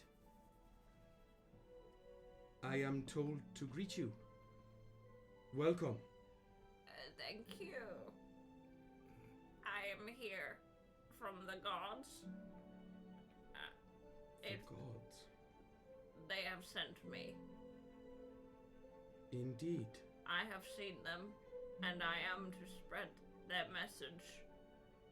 I thought you...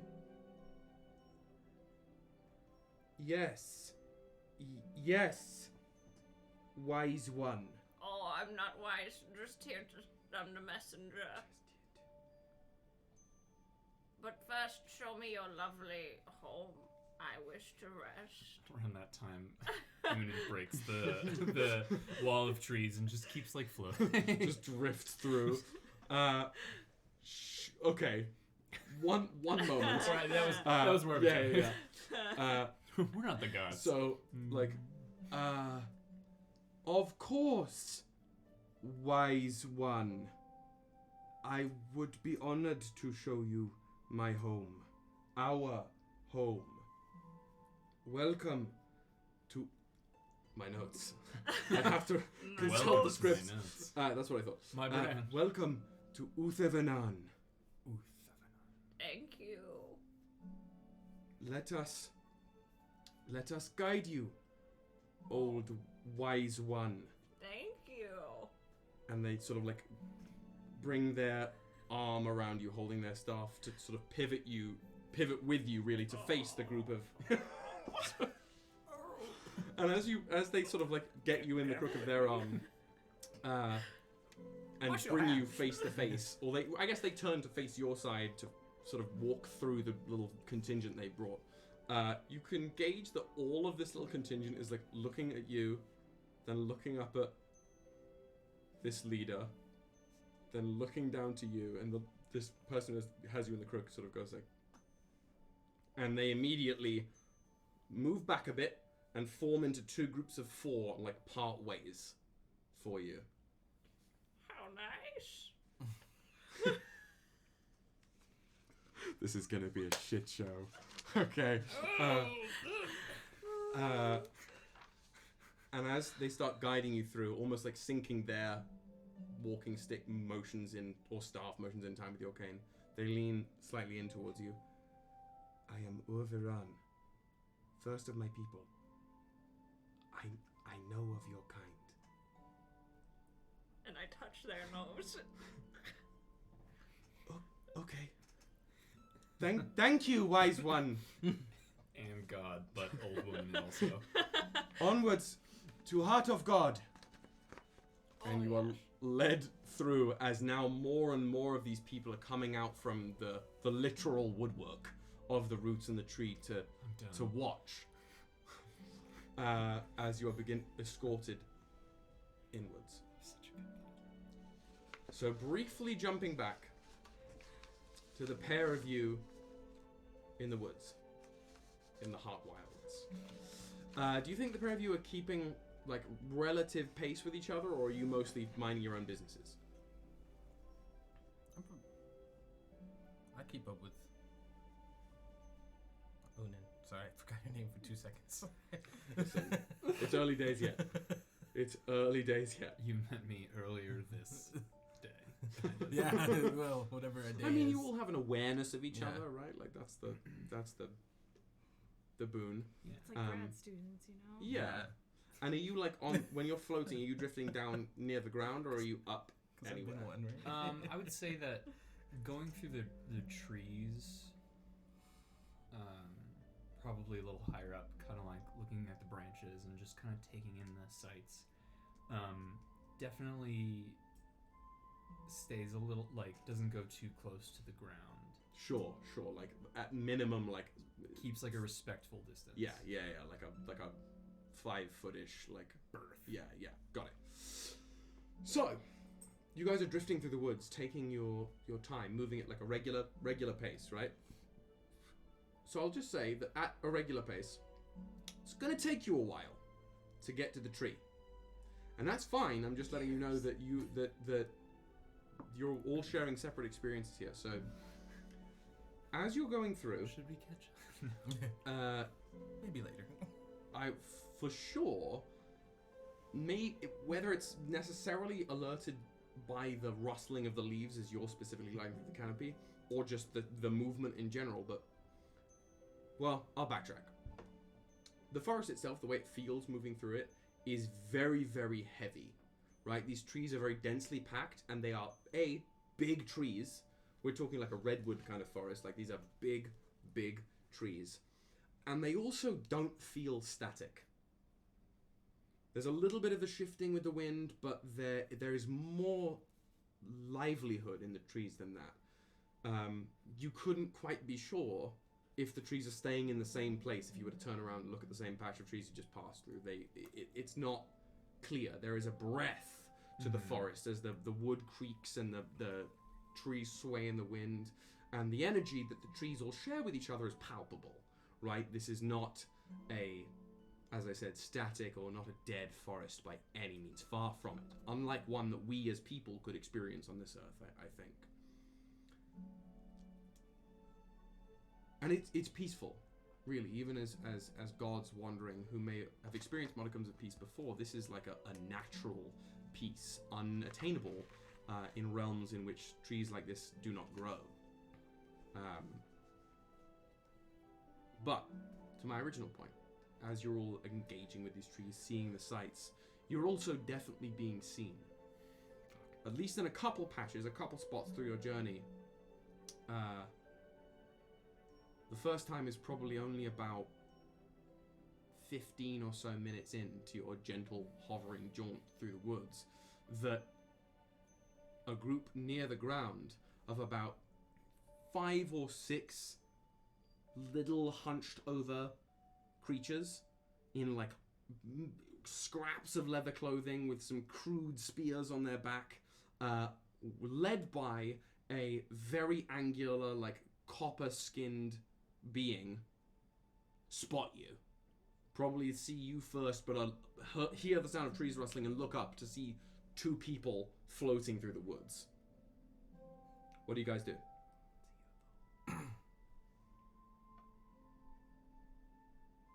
Do we notice them? It's hard not to, given that the 5 like little squat green things like literally, yeah. I'm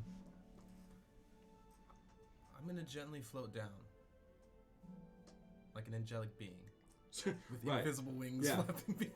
Just literally like Supermaning it, Yeah, right? yeah. Like the light coming through the trees behind you, just like drifting down, fully touching down in front of them. No. Okay, sure. Oh no. On some king shit. Alwa's gonna be so pissed. I know. I mean, we've already done it, right? Literally, like the sun behind you, silhouetting you, so all you've got is like the sunbeams behind your head. I think Ünen in the back of his head hears the chiding from Alduin, and as the attention is fully focused on Nevrik, kind of like melds in with the leaves a little bit more There's and the Homer tries Simpson. Yeah. Oh my gosh. Yes. Okay. Just kinda, great. Just like trying to maybe take the deuce's way out and not be the apex of this. Irish goodbye. Can you roll me a stealth check, please? No.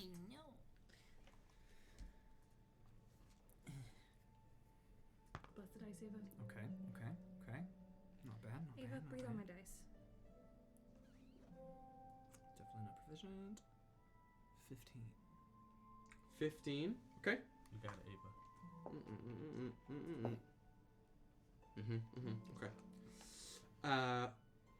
So, as you drift down, you can sort of sense that Ünen is like backing away a bit out of view.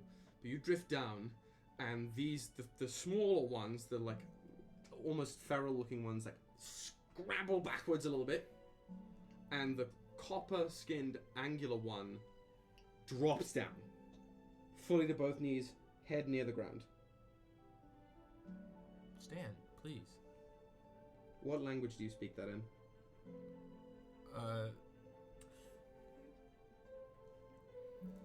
Do we not have all? What language do I speak? Do we not all have the monk ability of tongue of sun? Sexy tongue? We know No. common and celestial, at least. Yeah, you all know common, you all know celestial, and then each of you knows one language of your backstory's choice. I'll phrase it that way. Ooh, like it. I speak it in common. Because why would they know celestial? It's fair. It's fair assumption. Good deduction, Watson. And I don't think they know primordial. I don't know.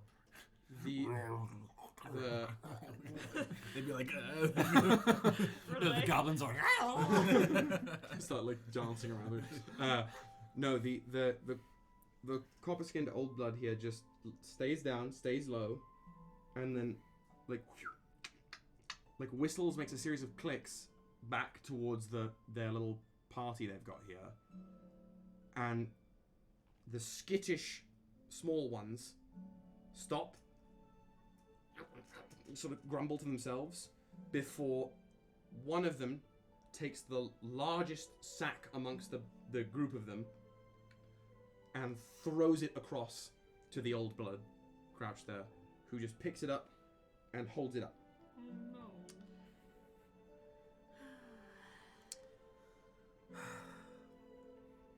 I let out a sigh like that. Tushiboba. And then I land to level. And then I crouch as well. It is yours.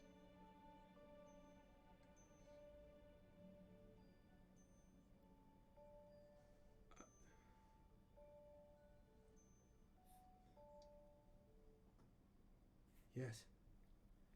And they don't speak in common exactly, but they try to converse with you. And this is where I will reveal to you, all of you, that though you may not be able to directly speak it, you can understand all spoken language. As rudimentary as it may be. We get what they're conveying. Yeah. Exactly. Because we have minds that are beyond, like evolved, yeah. right? Yes. Who are you? My name is Nevrik. You see them. Nevrik. Who are you? Tamsin. It's wonderful to meet you, Tamsin. Yes. What are you doing here? Hunt. Oh, that's nice. Yes. Well, you can continue. I didn't mean to disrupt. Yes. You join? Sure. You looks back to the party. And one of the little ones and throws one of these little shitty little wooden and flint spears, which the Tamsin catches. Need? Sure. Yes. Hunt. He tosses the satchel, the bag full of whatever, back to one of their crew and gives another. And they all sort of They fall in line and they get fucking low to the ground. Not even just like all fours, but they like spread out. So they're wide and flat to the ground. And in basically, of the like 5 of them, they spread out in like a reverse V, like an arrow maneuver, through the underbrush. And Tamsin pulls out what is initially clearly a very crude wooden bow, but with a fucking super nice bowstring. Like, a little too iridescent nice bowstring. And knocks an arrow in it. Come! And he gets low too and sort of stealth waddles into the woods following the party there. It's in Mass Effect 1 when Shepard like squats and has the gun that still walks. That's what it is. It's if you've ever played Skyrim and you're using a two-handed weapon and you crouch, you literally get into the fattest squat while holding this thing. It's the funniest thing actually. And that's sort of, regardless of what weapon Tamsin has, that's where Tamsin's at. It's like stealthing through the woods with this sort of strange bow. Well, I imagine that the goblins are moving not Nobody by said arm. they were goblins. Oh, I'm sorry. But yeah. I'm sorry. Not by arm, but by like digit. So like they're moving with their fingers and their toes. I hate that. It's canon now. So like from a distance, it looks like they're kind of just like hovering across the ground. They're just glitching. But if you look closer, But also kind of like stop motion. Yeah, like, yeah. Augment animation goblins just. That is. It's like how mice move. Like they move that way centipedes. purposely. Yeah, well, That's more like what we're doing. So you have seen. Are you going with first of all? Yeah, I'll go. I'm gonna crouch as much as I can, being 6'2", and follow along. Follow into the woods. Yeah. Great. Into the woods. You've seen this. I let Nevrik go on their journey. Great. And turn towards the direction we were supposed to be going, and I kind of like I take a moment to like expand my perception and like feel around me, and then try to move at like a speed. Like go for it. Go to the pros. Go for it. Yeah. Or middling to the pros. Like faster than one should normally move, right? Oh. Yeah, and I also don't. It's probably been a while since Ünen has been on Regulus, and and at that time wasn't exactly like moving around very much. Okay. Like Yeah. traveling. We're doing this kind of thing. Yeah. Sure. Never really occurred to him to go at such a speed. Do that, but you've seen Ishtava do that, so this is your approximation of not faster than what you were just doing, but sort of seeing what your more immediate limits are, right? Like warping. Basically. Love it. Yeah. So I think for you that's going to be charisma, just like native essence, right? And seeing how that can spread to natural movement. So a charisma save on your part. Okay, that's great. It's a 1. I got a 1 in charisma. Oh! But I rolled a natural 20. Cool. Does that mean everybody loses the poll that's happening right now in the chat? What is the poll? Are you gonna roll Will he another do it natural again? one? I mean, it's till the end of the session, so Hatred. hatred and sadness. At least I'm net 0 at this point. So. Yeah. Natural 20. And total 21. Natural 20. You like okay. Let's see what my boundaries are, and you sort of adjust yourself in your direction, expand your senses, and you sort of zoom out. Your vision zooms out a minute. You can sort of see roughly where the tree is supposed to be, and it's like bending paper. It's like if you drew a dot, a line, and a bigger dot for the tree, and you just pushed the paper together. Because it's not like you're speeding anywhere, it's not like you're snapping through the distance or the trees part around you, you just skip the distance. Kind of like how Law moved. Right? Very similar to how La moved. There's something about Regulus specifically, because you didn't feel this way on the heart, there's something about Regulus that feels like you... I mean, given what your domain is, you put in the work here more. Your metaphysics apply here more than they do on the Hearth. That's dope. And as a result, you find yourself almost accidentally just stitching the distance, and suddenly you're there in this clearing with a massive tree and roots and people and a little contingent hobbled around a crone, moving slowly into this giant archway under a tree. I think Ünen definitely takes time to take in the god heart. Yeah. So it's just like watching. I would say you didn't like make a thunderclap or anything. You just suddenly appeared, and people are more focused on this little grouping and this arrival. So you go a little more unnoticed. But as people start to notice you from like the roots or whatever, you get some waves, you get some like hollering at you, not aggressively or anything, and not even words really, but just like cries, like affirmative cries towards you, almost like Peter Pan crowing kind of thing that echoes throughout the tree. I'll refrain from doing the for the sake of the mic. For the sake of the mic. Yeah. Okay.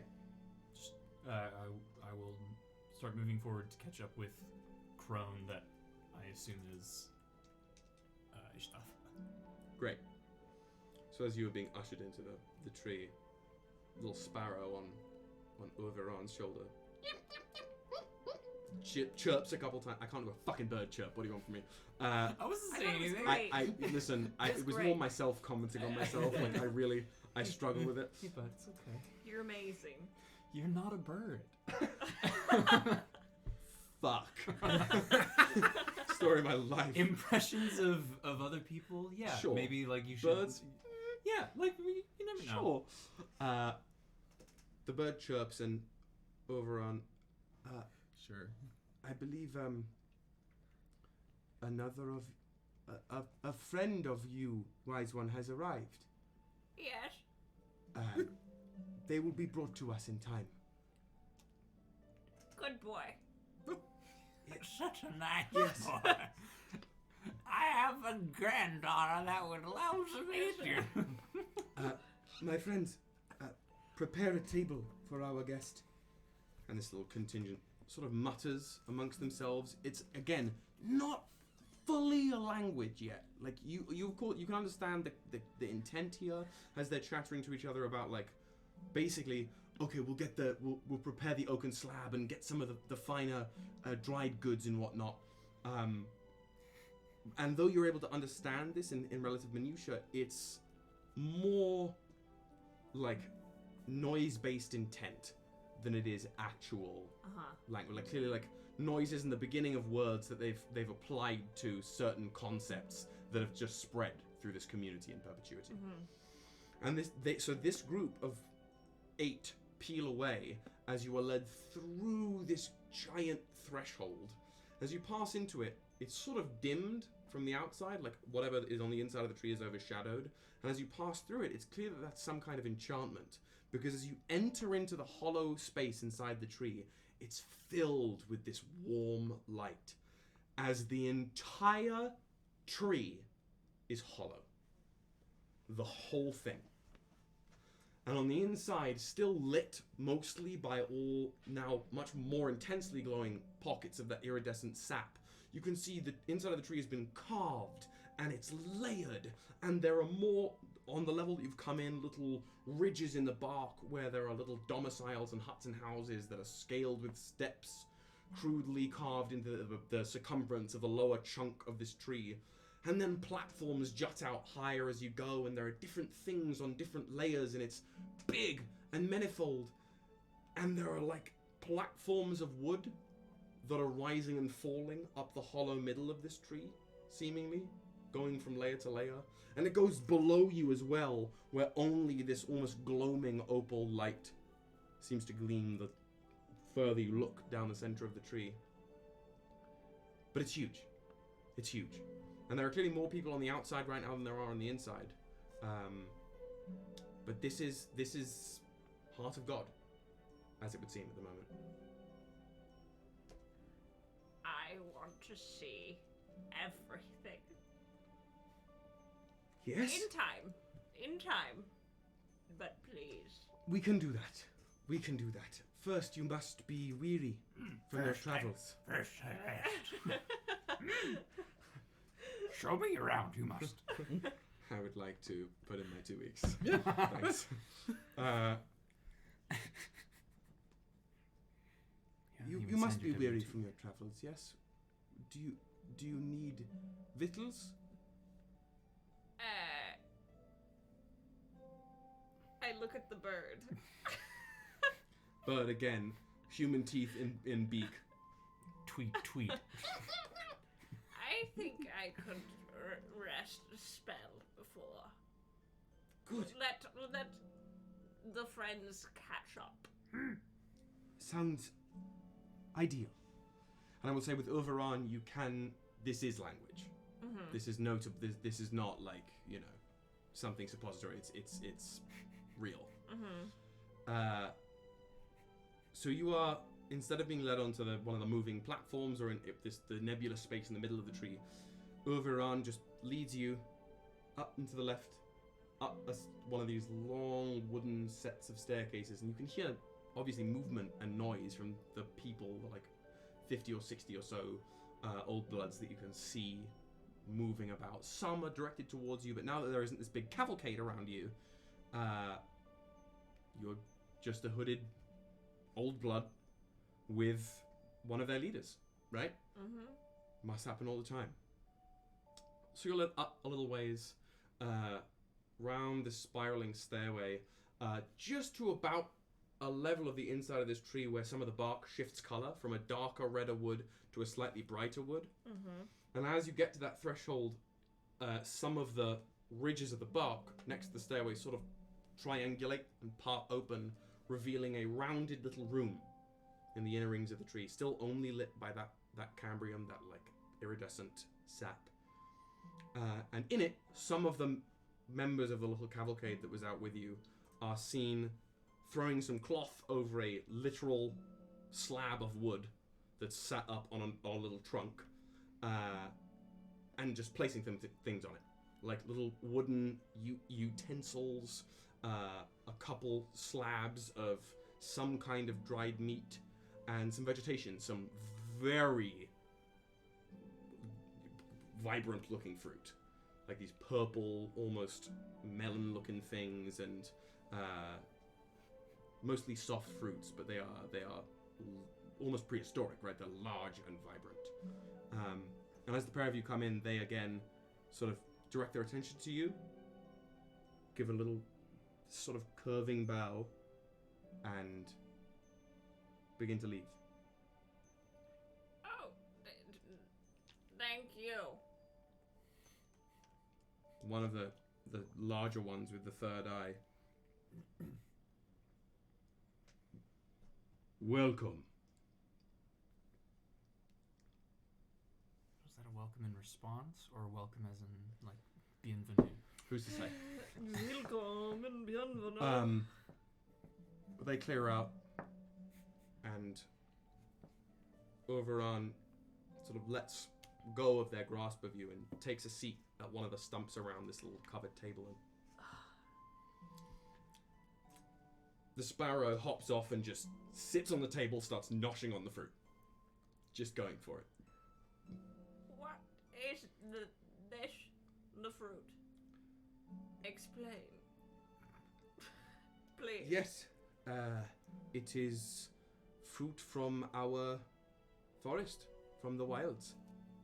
It is what we gather and grow. Do you like it?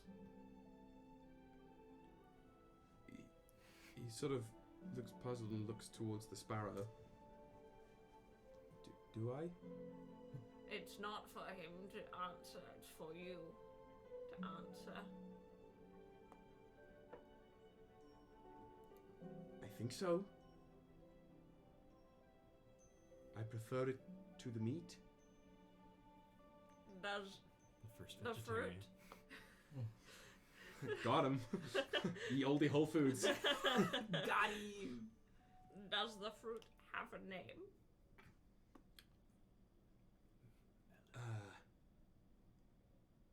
Harvest? Is that the name you would like to give it? I don't know. I have not thought of such things. It is what we have. Perhaps for another time. Then, for future, you will think of a name, and it will be wonderful. I suppose we will. Maybe you should try it. Ah, you are so kind. Yes. Well, yes, you are an honored guest. At that. The honor is mine. And I take a bite of the fruit. Sure. Yeah, it all kind of tastes the same, even if it looks different. Can we taste things? Do we not just taste like molecules? Oh no! I hope we taste things. I think in your mortal guises you can taste essentially buds have elect been formed. Experience. Yeah. Got it. In your godly forms, maybe not. There are other things you can taste. Death. I love the Fucking taste entropy. of pain. Yeah, but it tastes existential crisis. somewhere between. I can taste my existential. The skin of it, of all of it, is kind of bitter chicken. and a little furry, Okay. but not unpleasant. And the fruit is the actual flesh of it is very, very sweet and not fermented, but like a little bubbly, a little effervescent. This is lovely. I would hope it is. They do two things, and it makes good food and good folk. So I would hope both uses are beneficial. What do you mean two? Two things. It does two It things. does. Looks at the sparrow. The sparrow's just like eating the away at the. I have been sent from the gods, but the gods. Not the sly. Not Ishtava with the. I've been sent from the. Gods. But the gods have not told me everything. That's why I ask. Yes. I am but a student.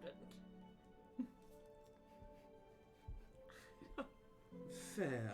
Something's possessed me. And he like leans forward a little bit and takes the leather-bound book off of his hip and just like thumps it on the table. I think this will help. And it's about at this juncture that you have made your way in, unless you would have gone somewhere else. No, it was falling. Yeah. At that point, Okay. Ünen was like, okay, You let's as the party. you've passed by and got like headed into the tree again. This is not something. This is fairly familiar grounds, right? Mm-hmm. You've had a lot of people giving you acknowledgements, passing you by. A couple people have like stopped, come near you, given you a bow. Good to see you. Well, like gratification. Like you can see genuine, if not joy, but like appeasement by your presence. There's something, a breath of fresh air brought to people who come into contact with you. And some people do not like negatively, but some people do keep their distance. You can notice there is some small portion of wariness from some of the people, especially the small ones. The small ones steer the fuck clear of you. Yeah. But no one is even averse to you like not touching the ground, right? Like this is something that there is a familiarity with, at least in part. Dope. But you enter into this room, having come up the stairs, and see Üthevhenan plopping this book on the table, and the Ishtava crone sitting across the table as the sparrow is like just ruining the fruit. Hello. Welcome. Why are you talking like that? This is how I always talk, young man. Looks to the sparrow. Sparrow, again, really not paying much attention. Sparrow is like ass deep in the fruit. Like, fully just like... We just see the tail feathers. Literally, it's like sloshing juice everywhere. It's just chowing down. And maybe at best the sparrow's head will pop out and you'll hear the Kirahan communication. It's good fucking nosh, this! Before going back into the fruit. Kirahan's an embarrassing family member that you take places and there's a bunch of food and they eat all of it. Yeah. Like, It's the person who, like, calm down. if you have like a bowl of peanuts at like a dinner table, they'll throw the shells on the floor. yeah. Relax. I kind of let my focus drift away from that, letting it be. Not delving further into the and look to the other figure in the Overon gives you like a big a weighty bow.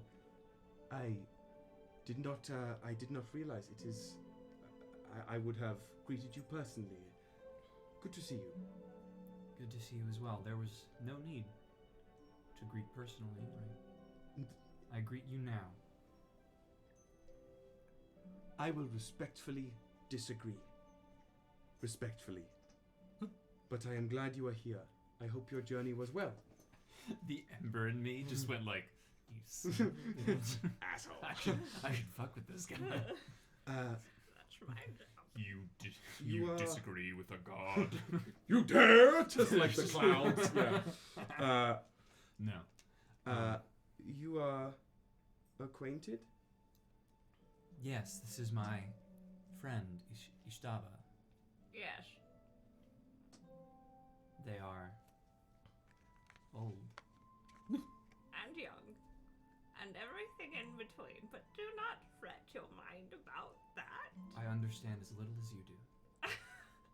I am remiss. I would be if I were to lie in front of beings such as yourselves, so I will not pretend I am not a little unsettled. But I am... it is my pleasure to make your acquaintance. Please, you are in no danger from me or my compatriot. We've been told by our superior to keep a low profile, as it were. Our Heavenly Father. Yes. That we can do. I am accustomed to this with our mutual friend here. As the sparrow is like now moved its way onto the dried meat, just like tearing hunks off, wiggling the little tail feathers back and forth. It's covered in fruit juice, just like ripping the stuff apart. And it's only when all three of you have given it a look mid like jerky full, and it rips off the last part, hops off the table, and sort of like contorts, distorts, and stretches back into Kirahan. Wipes the fruit juice off. Right. What was that? What was what? Do you really like the food here? Yeah, it's good. Excellent. It's good. So we've all met. That's good. That's good. That's good. New friends. Üthevhenan, my kid Üthevhenan, my new friends.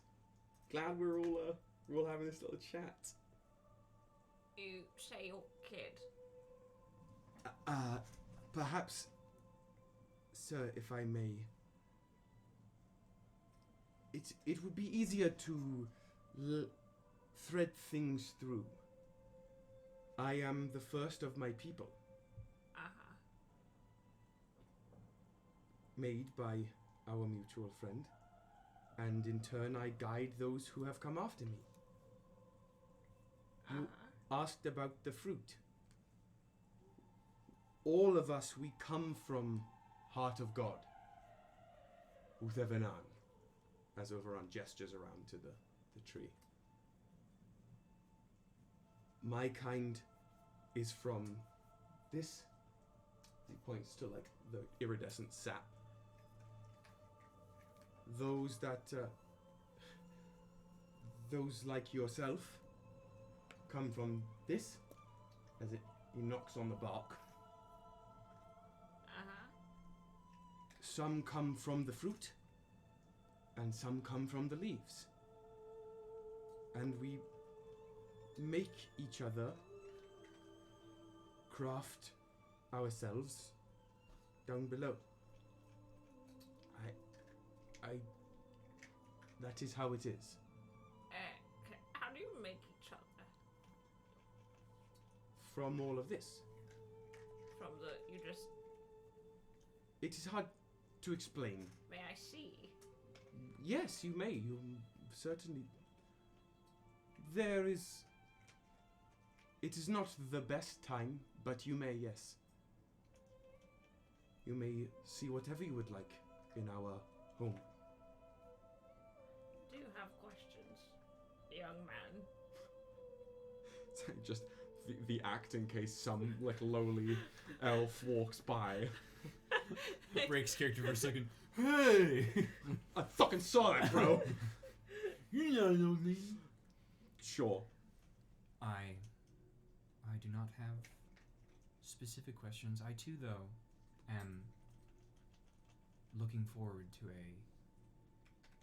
an updated understanding of the goings on.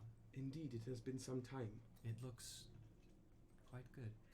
You say it's been some. When was the last time you were here? Not the crunch monster from another room. little nighttime snack. Forgive me. It's the cutest sound in the That's world. so cute. Forgive me, time does not always cross my mind. Uvran, how long has it been? Hard to say. We are not excellent at tracking time ourselves. Many passings of the sun. There you have it. Right. Many. There were far less of you. Yes, certainly. Certainly. We have since refined our methods of doing things. But I would be beyond honored to show you all that we have to offer. Yes. And perhaps I may ask, what is it you hope to achieve here beyond viewing our livelihood? It is unusual. I sort of looks at Kirahan for a moment. Forgive my indecency. I was unaware there was more than one of you. Two of you, really. Now there are more? Are there more than you? I look at Kirahan, and if Ünen could give like a smirk, he would. Sure. He cannot. But like the conveyance. But of like that. the understanding of like Kirahan just like you haven't told. leans back, takes another like chunk of fruit, and says, "Heavy as the head," and just takes a chomp. Fuck. Damn. Yes, there are many. Not as many as you. At this, he cracks the book open, and there are just myriads of pages of scribbles and scribbles and scribbles and scribbles, and he cracks it open to a new, fresh one, and just starts etching these little glyphs in with one of his fingers. And it's not like he's scratching it in, but as he draws his finger across a page, these symbols just appear. Fascinating. I would love to hear more, but surely there must be some intention you have for us that perhaps we are not party to.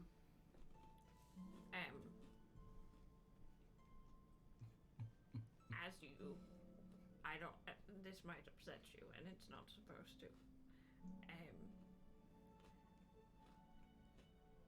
People eventually will pass on from this world to the next, which is a good thing.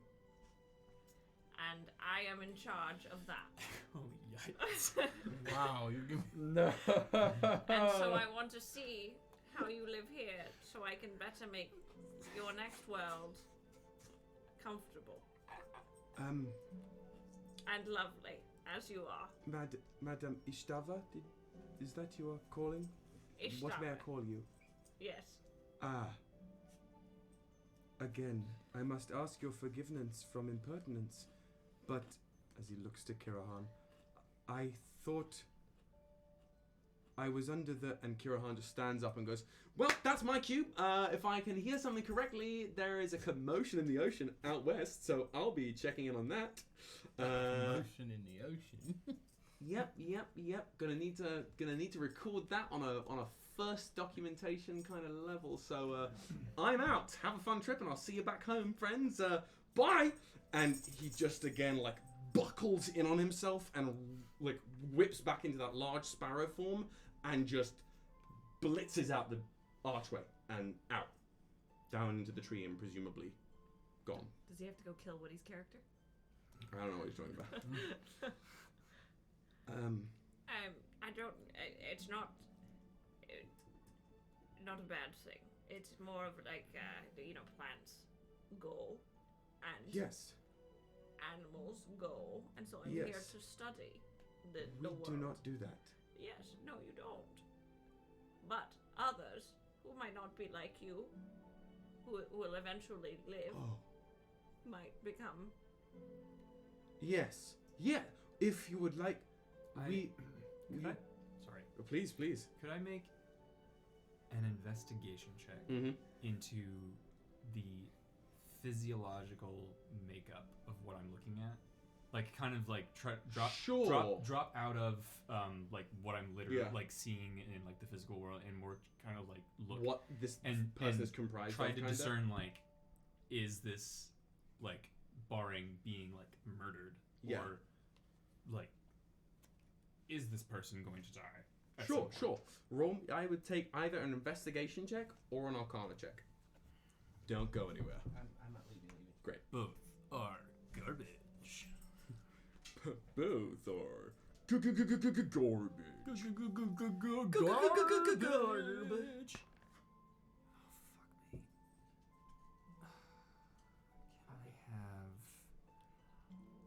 We're back on target, chat. We're back on target. He rolled a 4 for no reason. I don't think so. Okay. That's for no fine. reason. 5. Yeah. I will say you have encountered Overon before. Overon, even more than the rest of their species, Overon is like not quite a mortal being anyway. Yeah. So I think you have fairly good reason to believe on a physiological level that they're probably not gonna pike it the way a plant is gonna pike it.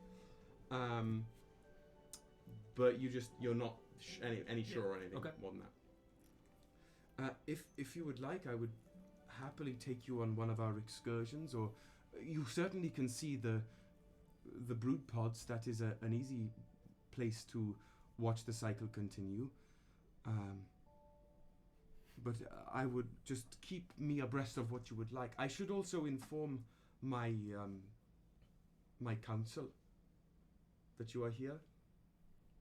There are 3 other firsts that should at least be aware that there are, and they know you to an extent, but if they should know visitors, I am beholden to introduce. It should be good to greet them. Of course. And before any more words can be spoken, the room, presumably the whole Heart of God itself, is gently vibrated. And can I have both of you roll me a perception check, please? Oh, I'm so good at these. Oh, that was actually not bad. Okay. Is that cocked? Do we accept this? I accept that, yeah. Because it's barely cocked. Yeah, yeah, exactly. Dope. That's a fat 28 for me. 24 for me. Oh, okay, great. You, somewhere in the distance, you hear something that I cannot reproduce as a human being, but it's like a. You don't have to try. I will rip the mic apart. Describe it and then I'll Do try. it. I mean, basically, you Dan's hear not here. something that essentially sounds like rip the neighbors downstairs. Ooh, I like This that. like many, and it's like layered too. Excuse me. Yikes. Is it like Oh. like maybe one of the creatures on like in the movie Avatar, like the blue people? Yeah, kinda. It's this like heinous, multi-layered screech Yeah. that undulates a few times, and it's clearly distant, but it's loud enough to vibrate the tree. And at that moment, Overon like snaps up, stands up at the table. Oh no, not another guardian. If you wish to assist, come. If not, stay safe. And he bolts out the door. What's a it's- guardian? At this point, then I'm going to cut to you. Oh no.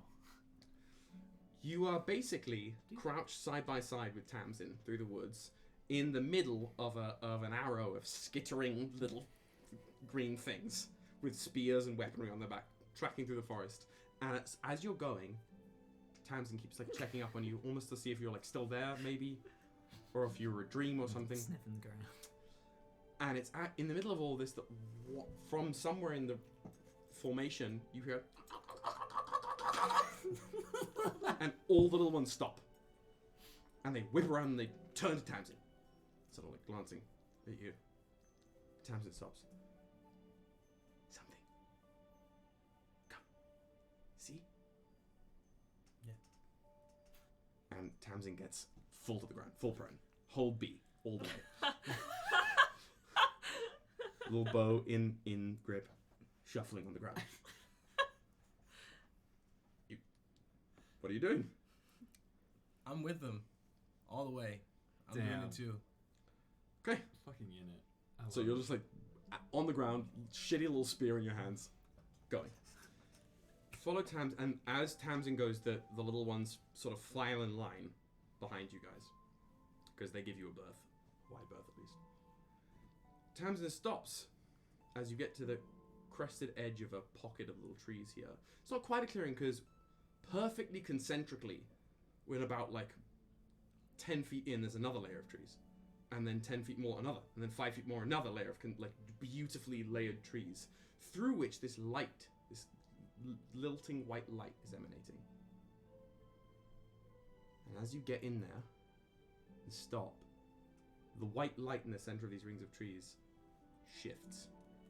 And it moves. And you see this thing walk a little bit. And the white light is coming from the glittering strands of this thing's fur as its 6 hooved legs buckle and like almost trawl the earth as it moves a few steps. As it looks upwards, these huge antlers peeling in all directions, almost like fractals, rear back from its head. It's turned sort of away from you, where it goes down, sort of clearly eating some of the soil. Tamsin looks to you.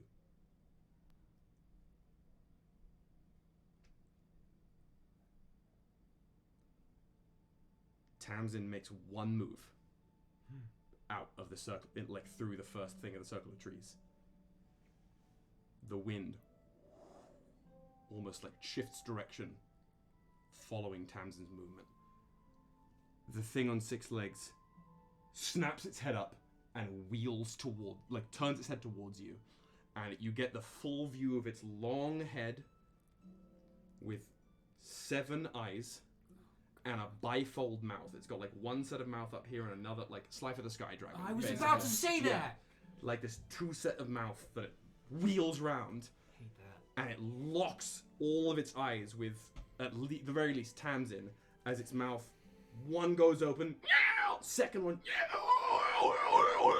and the grass like ripples and radiates with its roar. And that's what we'll pick up in a week. Spicy, spicy. Oh no! I'm ready to. You can do a lot with 2 mouths. Work. You can do a lot with 2 Yeah. mouths. A lot with 2 mouths. God. So, welcome to Regulus, folks. I'm ready to climb Welcome this to the thing. Heart Wilds. What a fucking weird ass creature. You're gonna have to deal with it as you see fit. Good stuff. Fabulous role. I said this off camera, but I'll say it on camera as well. Fabulous role playing from a group of 3. It really, especially in the beginning of a campaign when we're still figuring out how these characters live and on how gods interact with the world. So I'm very excited to see more of it. Yeah, and we will brace ourselves for some action, whether that means combat or not. We will brace ourselves for some action next time. As for you guys, thank you for tuning in. We had some lovely representation in the chat today. Yes, please, thank you, Nemi, for this. Come join us on our Discord. You get lots of fun tidbits on there, like things get posted early. There are fun little reveals that happen often. You have access to the map. Right now, the world map is only on our Discord, so come do that. That's also where we'll be doing a lot of the interaction from you guys about, and I have some questions for you about Prehistoric World that I would love some help from you guys with soon. So join our Discord. Follow us where you feel like following us. Tell a friend. Tell a friend. All the best tales do spread by word of mouth. That's true. And be kind to each other this following week. And that's really all I've got for you. Thank you for joining us, and I will see you guys in a week from now. Pleasure. Bye, friends.